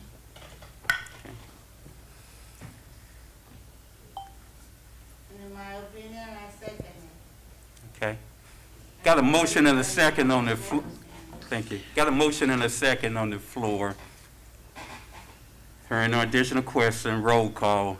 And this motion is to, at this time, reappoint Vice Mayor Claire Mervin as Vice Mayor. Whatever happened in April, happened in April. Roll call, Madam Clerk. Mayor Beth, could you please clarify, the motion was moved by? By myself and second by Commissioner Everett. Mayor Beth, Yes. Commissioner Everett, Yes. Commissioner Bowden, Absolutely not. Commissioner Hill, Yes. Vice Mayor Mervin. absolutely yes. Thank you, Madam Clerk. Thank you, Commissioners. Motion passed by majority of 4-1 vote. That concludes my report as mayor. Now we'll move to the city manager report. Thank you, Mayor, Commission, citizens. Thank you for joining us tonight. I want to first thank a couple of folks.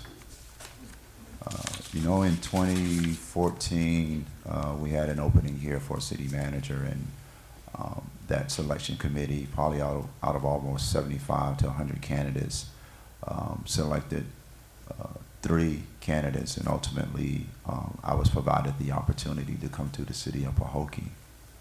And so I first want to thank that selection committee for them taking the diligence in their time through the HR department. And I also want to thank at that time the commissioners that were on this dais giving me that opportunity. I've seen 2 mayors, and I've seen several commissioners, and I've worked with all of them. And it's been my, pleasure to serve alongside them in moving this city forward. And I knew coming here, it's a difficult road. We have seen 30 years of neglect in housing, in streets and roads. Just our social conditioning has lagged for many years, even in healthcare. We've had some issues over the many years. And so taking this job, I understood that along that, what comes with it are many challenges. Through the years, we've been very successful in facing some of those challenges. And we haven't solved all of the problems in Pahokee, and we won't do it overnight. But a foundation over the last 6 years has been laid here, and no one can deny that. If you ride around this city, you walk into the new gymnasium, you see some of our Parks and Rec classrooms that have been renovated and improved. We've certainly done enough resurfacing of the streets in this city to make a difference. We've done about, I think, close to 68%, with about maybe 10 to 12 streets remaining. That's been significant over the years.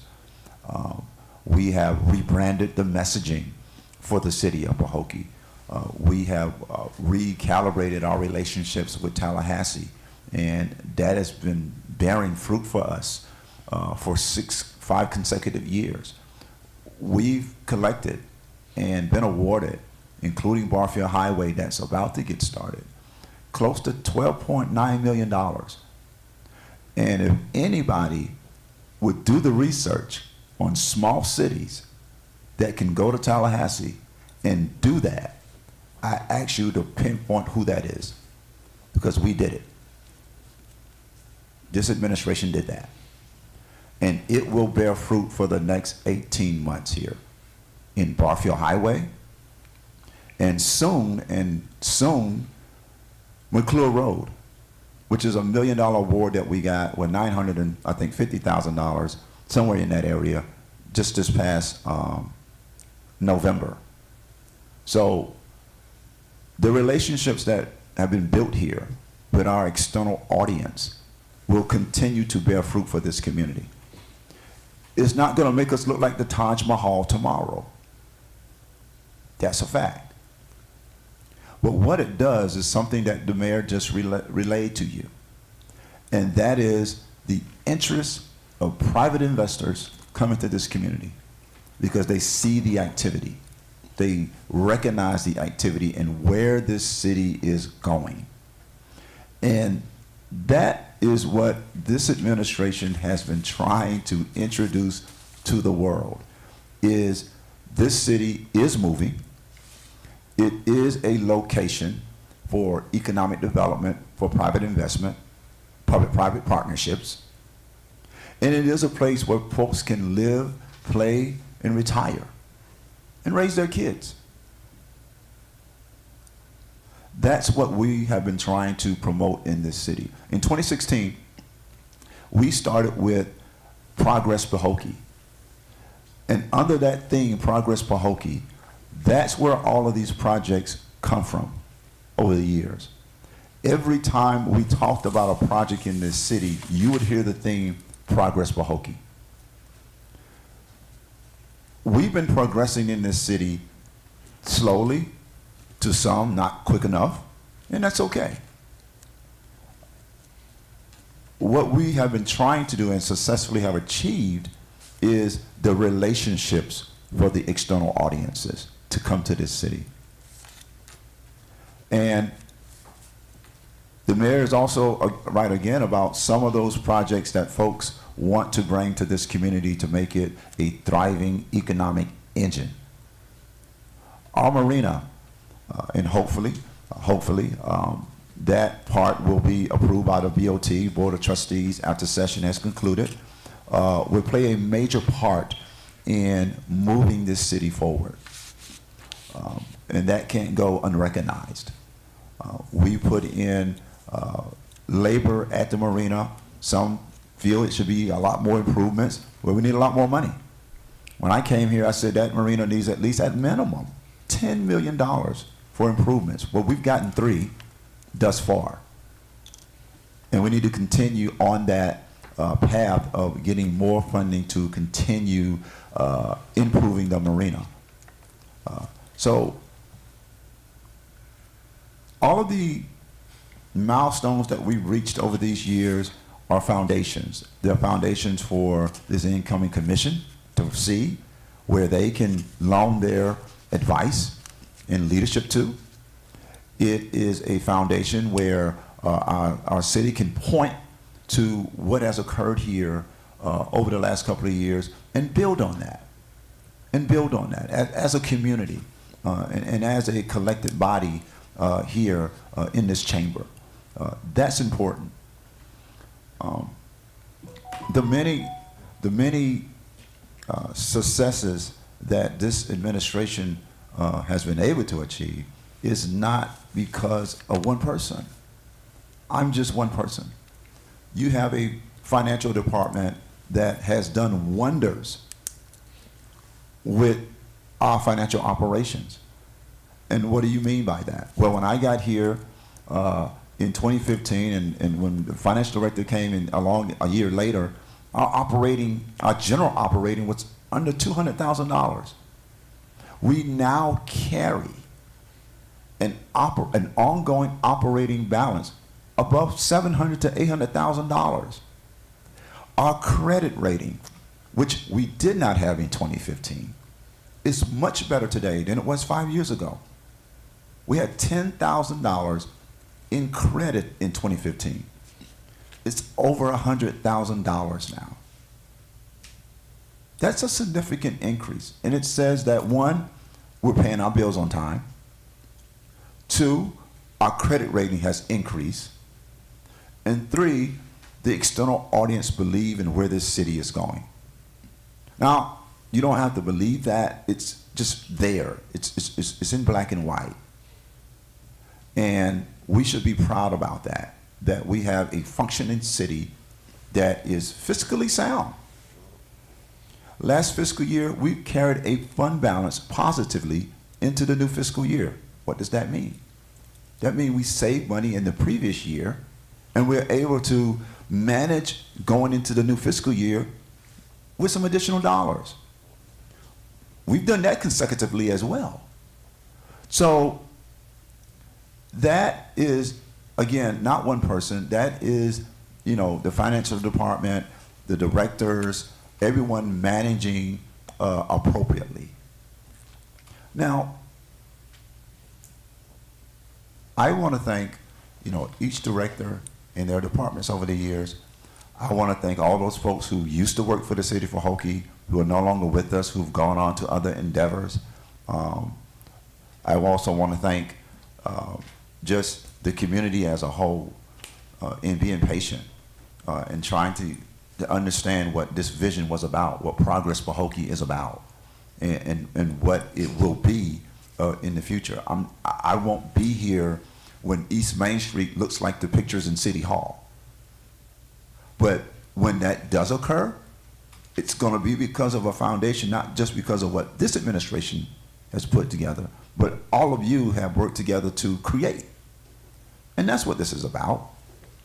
It's about providing the opportunities for a wonderful community on Lake Okeechobee.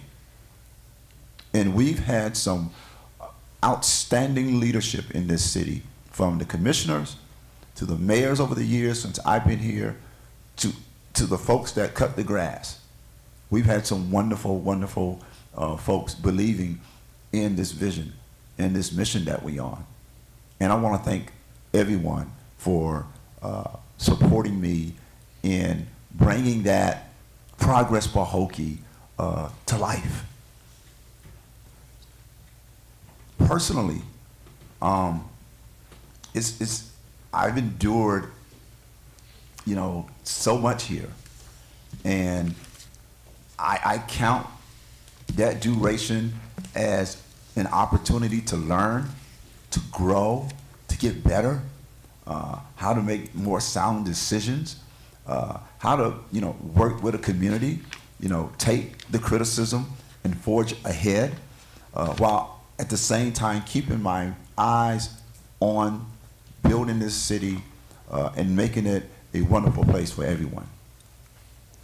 And I haven't had an opportunity to raise my son in 6 years.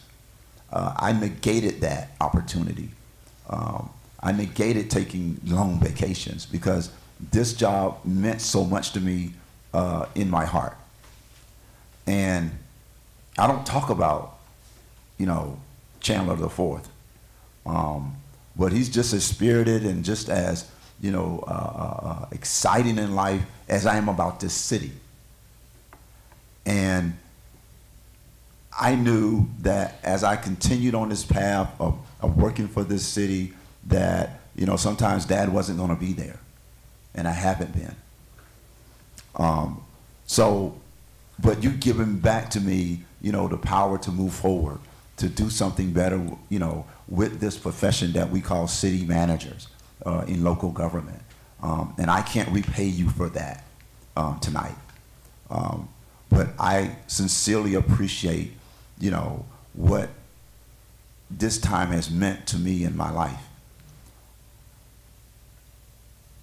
And for those who see it differently, I heard someone say to one of the former candidates that, well, you're on the wrong side. There's no side in Pahokee. It's only one side. And that's everybody's side. There's no us, there's no them. It's just the city of Pahokee. and the residents that live here. So, to those who couldn't understand the vision, I hope that you are proud of what is being left for the next leadership. And if we did not hit all the marks that or benchmarks that you thought we should have, I can assure you that the foundation, it will come to a reality here in this city. Because this city was never about one person, about one man or one woman. It was about all of you and what you have given to this city. I just had to recognize that as a city manager and work with you to bring about that vision. So, again, I want to thank you, Mayor Babb, for your support, Commissioner Boland, for your support, Vice Mayor Mervin, Commissioner Everett, Commissioner Felicia Hill, Commissioner Diane Walker, Commissioner Ali Biggs, Commissioner Nathaniel Holmes. I don't think I'm missing anyone. But all of you had an opportunity to meet me and see what I was about. And through all of that, I still receive your support. And I just want to thank all of you for that. And I hope that as I exit Pahokee, that I leave with you things that you can point towards to where this city is going in your leadership in the future. So thank you very much for giving me this time this evening to express my heartfelt appreciation for allowing me to be a part of your family. I really appreciate that. And I cannot repay you enough on accepting me here in Pahokee. So thank you. Thank you, City Manager. Now we'll move to the City Attorney report, if there is any. Other than just wishing the manager well, no report, Mr. Mayor. Thank you. Okay. And before you go, actually, we're going to have you doing the swearing in unless the newly elected want their spouse or their mother. Is up to you.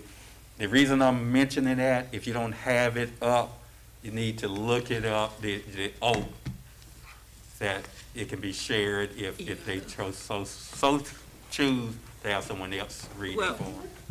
So what is legally required is under Florida statutes, and if this hasn't been done already, sometimes the city clerk will do it ahead of time so that people can have their pastor or whomever do it. But I'm happy to do it, but legally it has to be someone who's a notary. So if the clerk is a notary, which I'm assuming she is, she may be the better person to actually do the swearing in. Yeah. Okay, great. We don't have any old business, no new business, future agenda items of the commission, if any. And we'll start with Commissioner Bolden. I can give you one.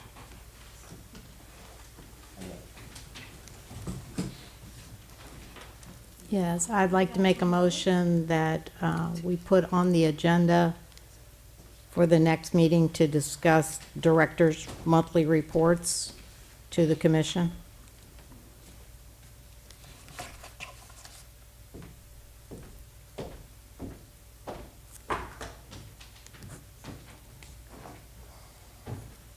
You have a second?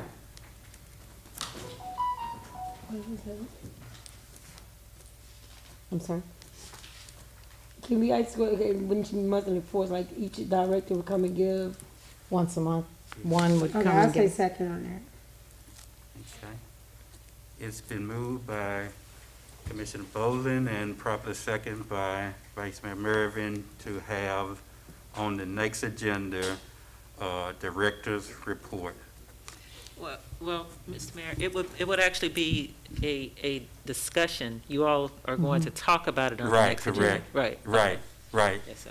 And then we got to see the legality of that, Right. having the separation of commissioners and staff, it's really a day-to-day duty of the city manager, but he certainly, as a policy, we can have him have his staff present to us on a monthly basis. Okay, great. And Mayor, that's typically how it's done.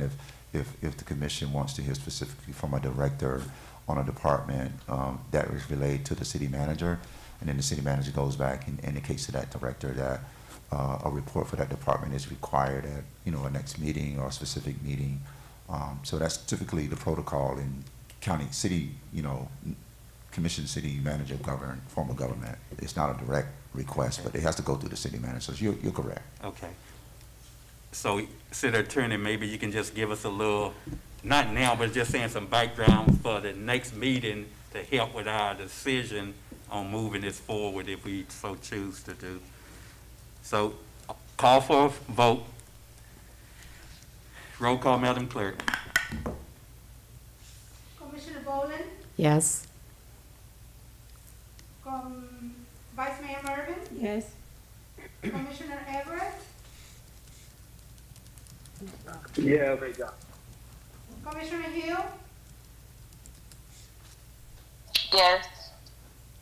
Mayor Bell. Yes, motion passes. Any other recommendations?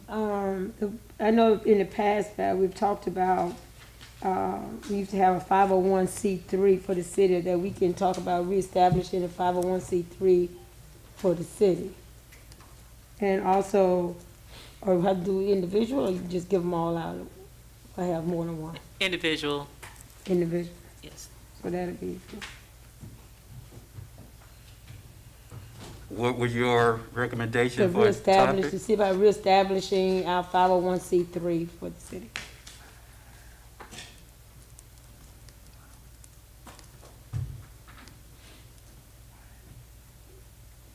Okay. Is there a second? Second? Been moved by Vice Mayor Mervin and properly second by Commissioner Boland for discussion to add to the agenda, discussion of a 501(c)(3) status. No, let's go ahead and vote on that. Roll call, Madam Clerk. Vice Mayor Mervin, Yes. Commissioner Boland, Yes.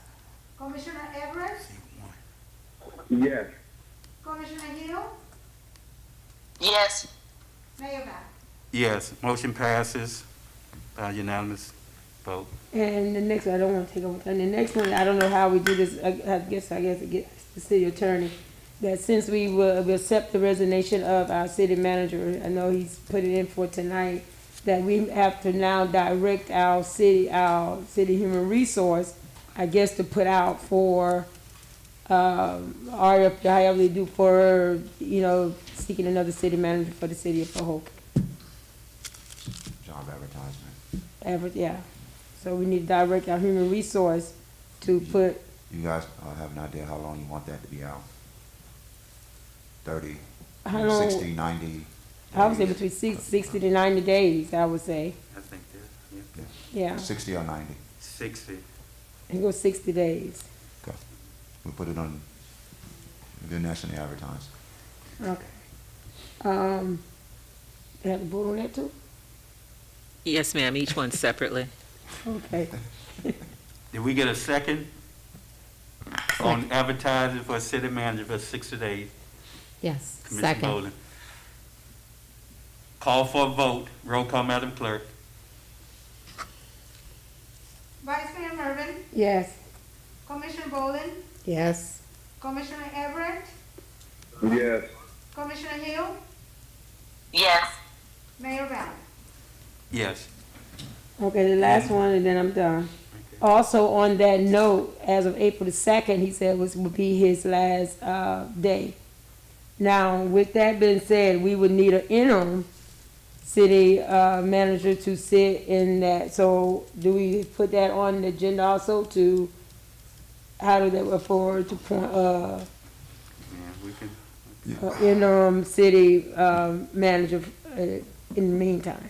Well, between April 2nd to, you got 2 more weeks to your next meeting, so you would have to put someone there for 2 weeks just to transition my administrative authority over to that person until maybe you put another interim in place at the next commission meeting, if they so desire. So, Well, I guess I can redirect, maybe, I know normally when the city manager is out, the, Mrs. Batista usually sits in for the city manager, so hopefully probably for that 2 weeks. City attorney, let me know if I'm saying it right, for that 2 weeks, that she would sit in as the interim until the next commission meeting, which is, I think, April 13th. Until then the commission decide how they would, go forth. Through the mayor, is this for the future agenda items as well? Yes. Okay, so as I understand it, you would have on your next agenda an interim person. well, you're gonna need an interim between April 2nd to that meeting. You got 3 So weeks this is not from a tonight. future agenda item, this is, she's making a Right. motion. So to be a motion then to, okay. Right. Oh, And I would suggest okay. that you do it after your future agenda item section, and then, you know, if you consider that'd be it, a separate if you motion. consider it Okay. it's something that's urgent and, Okay. you know.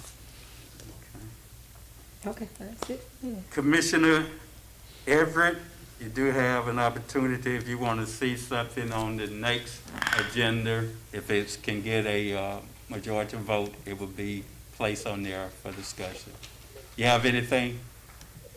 No, sir. Thank you, sir. Commissioner Hill.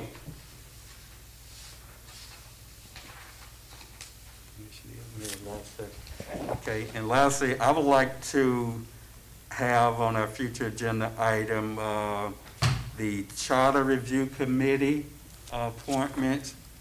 I don't believe, if I'm not mistaken, I know we're required every 5 years to have a charter review for things that go forth to have the commission consider to put on a ballot if there are going to be any changes.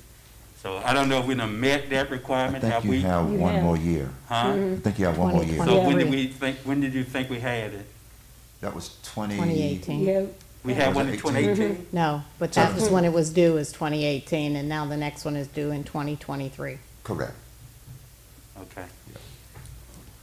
Okay, and I had some good news too. The supervisor of election has agreed to do a special election for the city or any organization that so choose to have one. They would do it free of charge. So for instance, if you have a large organization, a fraternity organization, a church, you wanted to elect your directors, she would bring that election here. Not only that, they would practice, you know, using the vote machine and how the election process worked. So I thought that was just great news that we can be thinking about something like that. And that's why I mentioned the charter review, because we could get ballots written up and have an election to do that. That's gonna cost us in 2023 too, if we do it. I'll put it that way. Okay. For the good of the order, community events, feel-good announcement. And we'll start with Commissioner Everett. Anything you want to say? Last word. Thank you, kindly, Mr. Mayor. I just want to say good evening. Thank you for the space just to say thank you for your kind words and reflections with regards to whatever contributions that I was able to provide. I do apologize for not being present. I'm in class, and so I'm multitasking between class and this last meeting. I thought that I was done election day. However, I just had to try to be in two places at the same time. But I enjoyed the ride. I will not be back, but I do wish those persons who were elected Godspeed. I think the mayor, you said it best. Their success is inevitably the city's success. And so what I can say that I've learned is easy to be a Monday morning quarterbacks, but they will be they will be active participants in the Sunday evening game. And it's a different lens, and it's a different experience when you are in the game versus at the water cooler Monday criticizing or evaluating what the player should or should not have done. So I wish you the best, because your effort will positively or negatively impact our city. And unlike, gestures that were, demonstrated to us, I wish you nothing but the best, because our families will be the beneficiaries of your work and effort. So I say good evening to you all. Thank you, and heaven's best on you all. Thank you, Commissioner. Commissioner Hill, are you there? And she's gone. Yes, I want to basically, I stopped by one of the meetings. I want to congratulate everyone in person. So right now, I just want to let them know, congratulations. And I just, I'm sure everything will go as planned. But I will reiterate what Commissioner Everett and Mayor Babb, it's a whole different ball game when you're there in the seat, and I'm sure they will know that and see it. And good luck. Thank you, Commissioner Hill. Appreciate you. Mr. Mayor, Yes, sir. if I may, Yes. I would be remiss if I did not say, in light of some of the political movements that took place in our city in maybe the last year and a half, I think I would be remiss if I did not say to Mr. Williamson, I wish him the best in his future endeavors. In light of what you referenced, there have been a few clouds to hang over us, and with regard to IG reports and all of that. But we have to acknowledge that he has done some positive in our community, and the projects and the work speaks for itself. And so I wish him the best. I feel a little detached meeting because I'm unable to be there in person with regards to his resignation that he submitted. I'm assuming, I guess legal-wise, we just accept it. And is there any, but I just want to wish him the best. I feel a little detached from this meeting. I wish I could have been there, but I did want to wish him the best. Thank you.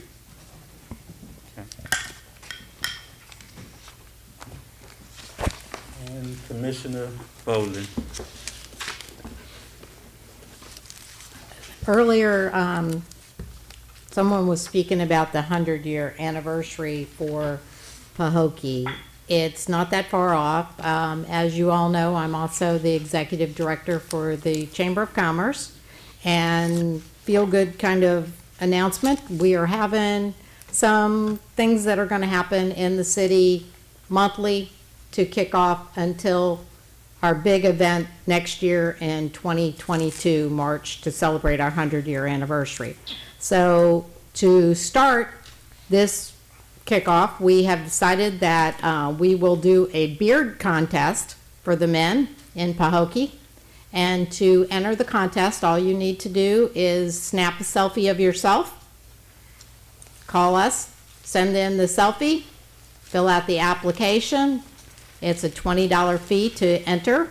And then at the end of the year, in March next year, you can snap another selfie of yourself and we can see if you win the contest. So we're going to judge on best beard, longest beard, all kinds of things like that. So if you want to try to be in that contest, please contact me. You can do that at 561-924-5579. So I think it'll be a lot of fun. I'm not going to say that women can't be a part of this if, well, anyway. But So I would hope that a lot of people would participate. I understand that they did something similar to this in the 75th anniversary, and it was a big success, and a lot of people liked it. So if you have some ideas for the chamber of events that we might consider, we have a list of events that we are looking forward to as social distancing is relaxed a little bit, and as the COVID restrictions are relaxed a little bit, we're hoping that we can get closer and do more things. So we have some lists, and we would love to share those with you. If you'd like to be a part of it, please let me know. I see my boss in the back is trying to tell me. Say it again? Sunset Watch is, yes, sir, thank you. My boss is in the back there. So we would also like to do the Sunset Watch, which is something that we used to do with corn and hot dogs, I believe. They sold hot dogs and sodas and watch the sun go down, which everybody in the world knows. If you don't, Pahokee has absolutely the best sunset in the world, bar none. I don't care what Key West thinks, we have the best one. So please come out and be a part of that, and we will be announcing when we're going to do that very shortly. So I would like to thank everybody who voted. I think a lot of us realized that there was a huge turnout for our election this year, and thank you all very much for coming out for that, and I look forward to working with the newly elected commissioners. And now I'm going to ignore it. Okay, that's it, I'm done. Thank you. Commissioner Boland, when you get a chance, please, for those activities, monthly activities, if you can ensure that the CED Department, Community Economic Development, gets those announcements so if we can assist in promoting and working along with the chamber for those activities. Happy to do that. Thank you. Vice Mayor Murphy. First of all, I would like to say congratulations to you, Juan, and to you, Sarah, and I really believe that we'll be able to work together. I believe that, in hopes of that, because as ditto from what Commissioner Hill and Commissioner Everett said, it's different sitting out there and then sitting up here. There are decisions that you have to make that even some of your own family members turns against you, but you make the decision for the city, not for individual. So I would say that I know when I got elected, they told me watch it, almost like watch everything out that you think you know, everything you think you assume how it goes. But once you get up here, you'll see it's totally different from what you see out there. We can say, oh, yeah, y'all should have done that and could have done that, but it don't work that way, in government. But I wish the luck, and I wish all five of us would be able to, I know we're not gonna always agree on things, but once we go out, that we can stand in agreement and solitary for the community. So I will hope and pray that we can do that. Also, I would like to take my hats off to the city manager. I know I got elected in 2016 when I came aboard, and I had some great experiences.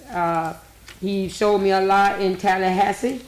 He showed me how to walk through the halls and how that we get funding for our city. So, and Mr. City Mayweather, I don't go on Facebook or read all that stuff. I don't do all of that stuff. But I do hear of how things be said and criticized in the community. But I can say that from when I moved back here 6-7 years ago, that I've seen changes. I know today I got a phone call. There was some new NFL players came through the city today, passed on Barfield, and they called and asked what was going on with the old hospital site. So when I told them that, they said we're glad to see that down. Also, they went to the football field out here. So there's changes in our community, whether people say it's not. And to go on one thing that the mayor said, to vote against housing. You talk to the people at the Parker building. Those people, floors are falling in. They just want somewhere to go. That's adequate, that's new, that's remodeled. So to say to vote against it, I could never do that. Do we need housing also? Yes. But for 30 years, this city have sat stagnated with no housing at all. We don't have much land. and to vote against it because you have a farm next to it, that's not, that's, what are you telling the people? I care for that more than I care for you for housing. So I think we should do better, better when we talk about our housing, our housing. But anyway, Mr. Mayor, I thank you for all that you have done for the city of Pahokee, and I wish you luck. You know, there's a scripture that says some plant, some water, but God does the increase. So I wish you speed on where you go and your endeavors, and enjoy your family, and go raise your kids. Thank you. Lastly, I guess the motion, Mayor, now, I guess, City Attorney, you have to do the motion now for the interim? Since we finished with the good and order, then we could do for the swearing in of the... Yes, ma'am, that would be the appropriate time.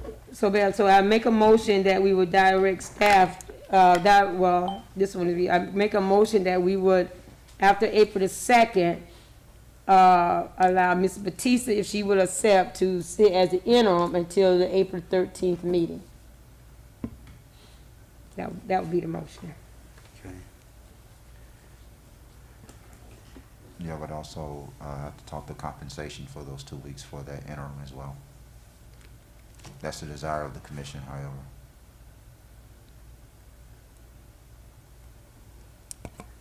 Let everybody go. It's,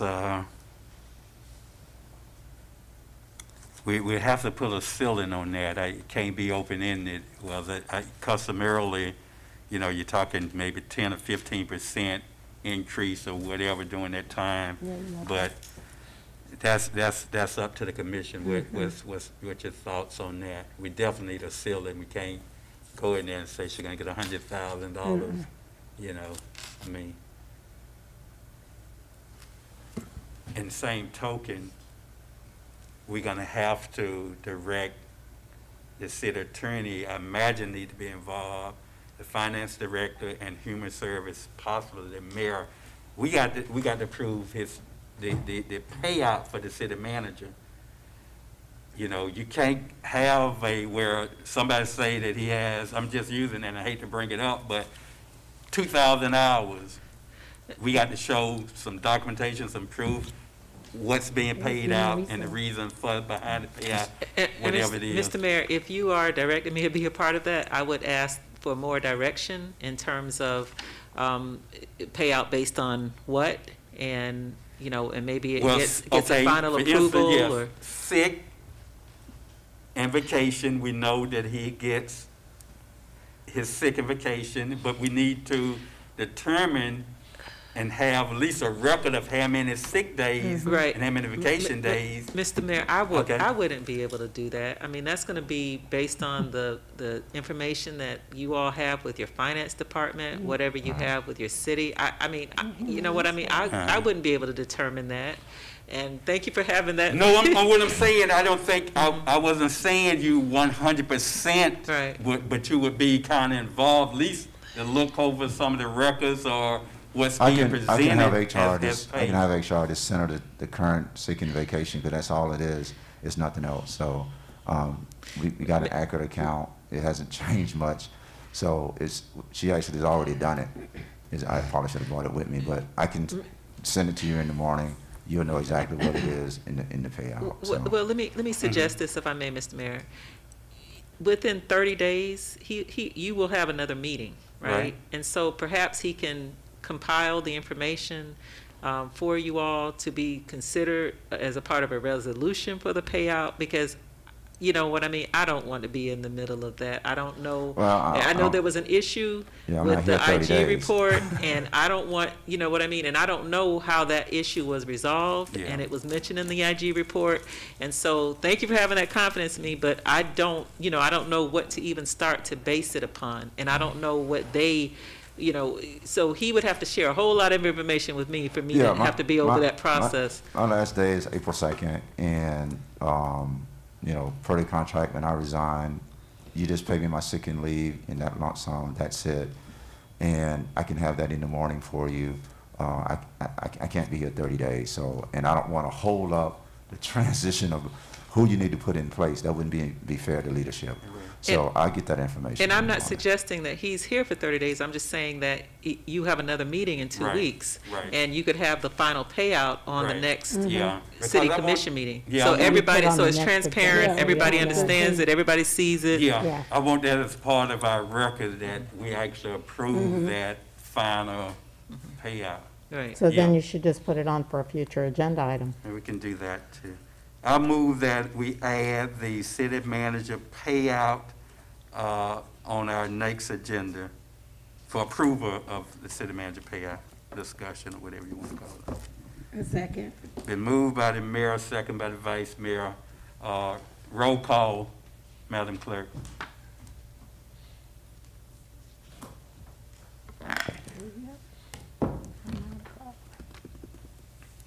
Mayor Bab, Yes. Vice Mayor Merman, Yes. Commissioner Boland, Yes? Commissioner Everett,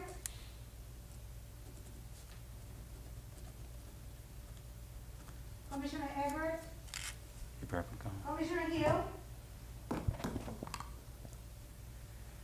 Okay.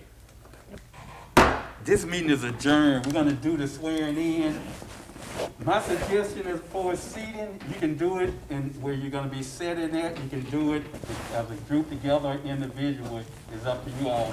But I was thinking female, male, female, male, female. Or y'all can do 3 females and 2 males. But I think it'd be kinda nice of, male, female.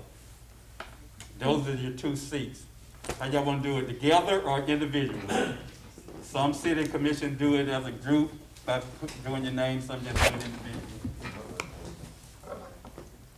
We're gonna do the swearing in, they're gonna come up here. Yeah, I mean, they can do it down there, but it's nice at their seat. Are you gonna do it there or you gonna do it at the seat? Special thing you have to do, you're just saying it's like, with the state, you have it on your phone, right? Yes. Okay. Sarah, John, it's up to y'all. Y'all wanna do it together, swearing in, or you wanna do it separate? I got it. Okay. Okay. Ms. Belenko, you can do it jointly. Each one of them gonna just take the name and the information. You got your Bible? Oh, okay, here, one of them. Do we do it individually or?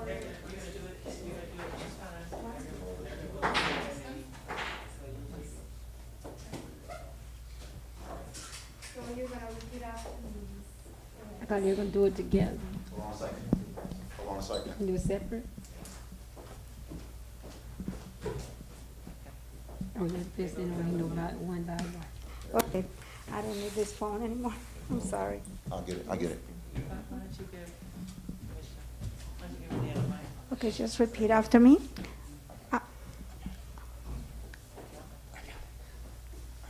I, I, Sarah Perez, Sarah Perez, do solemnly swear do solemnly swear that I will support the Constitution that I will support the Constitution of the United States of the United States and the Charter and the Charter and all local ordinances and all local ordinances of the City of Pahokee, of the City of Pahokee, and that I and that I will faithfully will faithfully and impartially and impartially perform perform and discharge and discharge the duties the duties of the office of City Commissioner of the duties of of the City of the office of City Commissioner the office of City Commissioner according to the law according to the law and the best of my ability.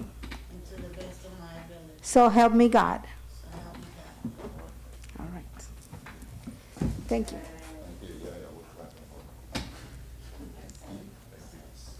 The picture is afterwards, or? Okay.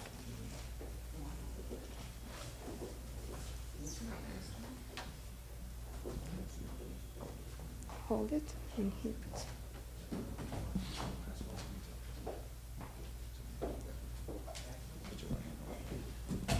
Right hand on the Bible. I, Juan Gonzalez, do solemnly swear that I will support the Constitution of the United States and the Charter and all local ordinances of the City of Pahokee, and that I will faithfully and impartially perform and discharge the duties of the Office of City Commissioner according to the law and the best of my ability. So help me God.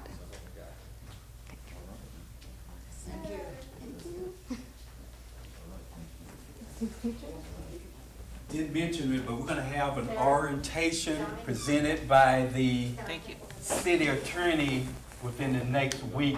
We'll schedule that for you all. And also the school board want to give you an orientation on what we've been doing with them.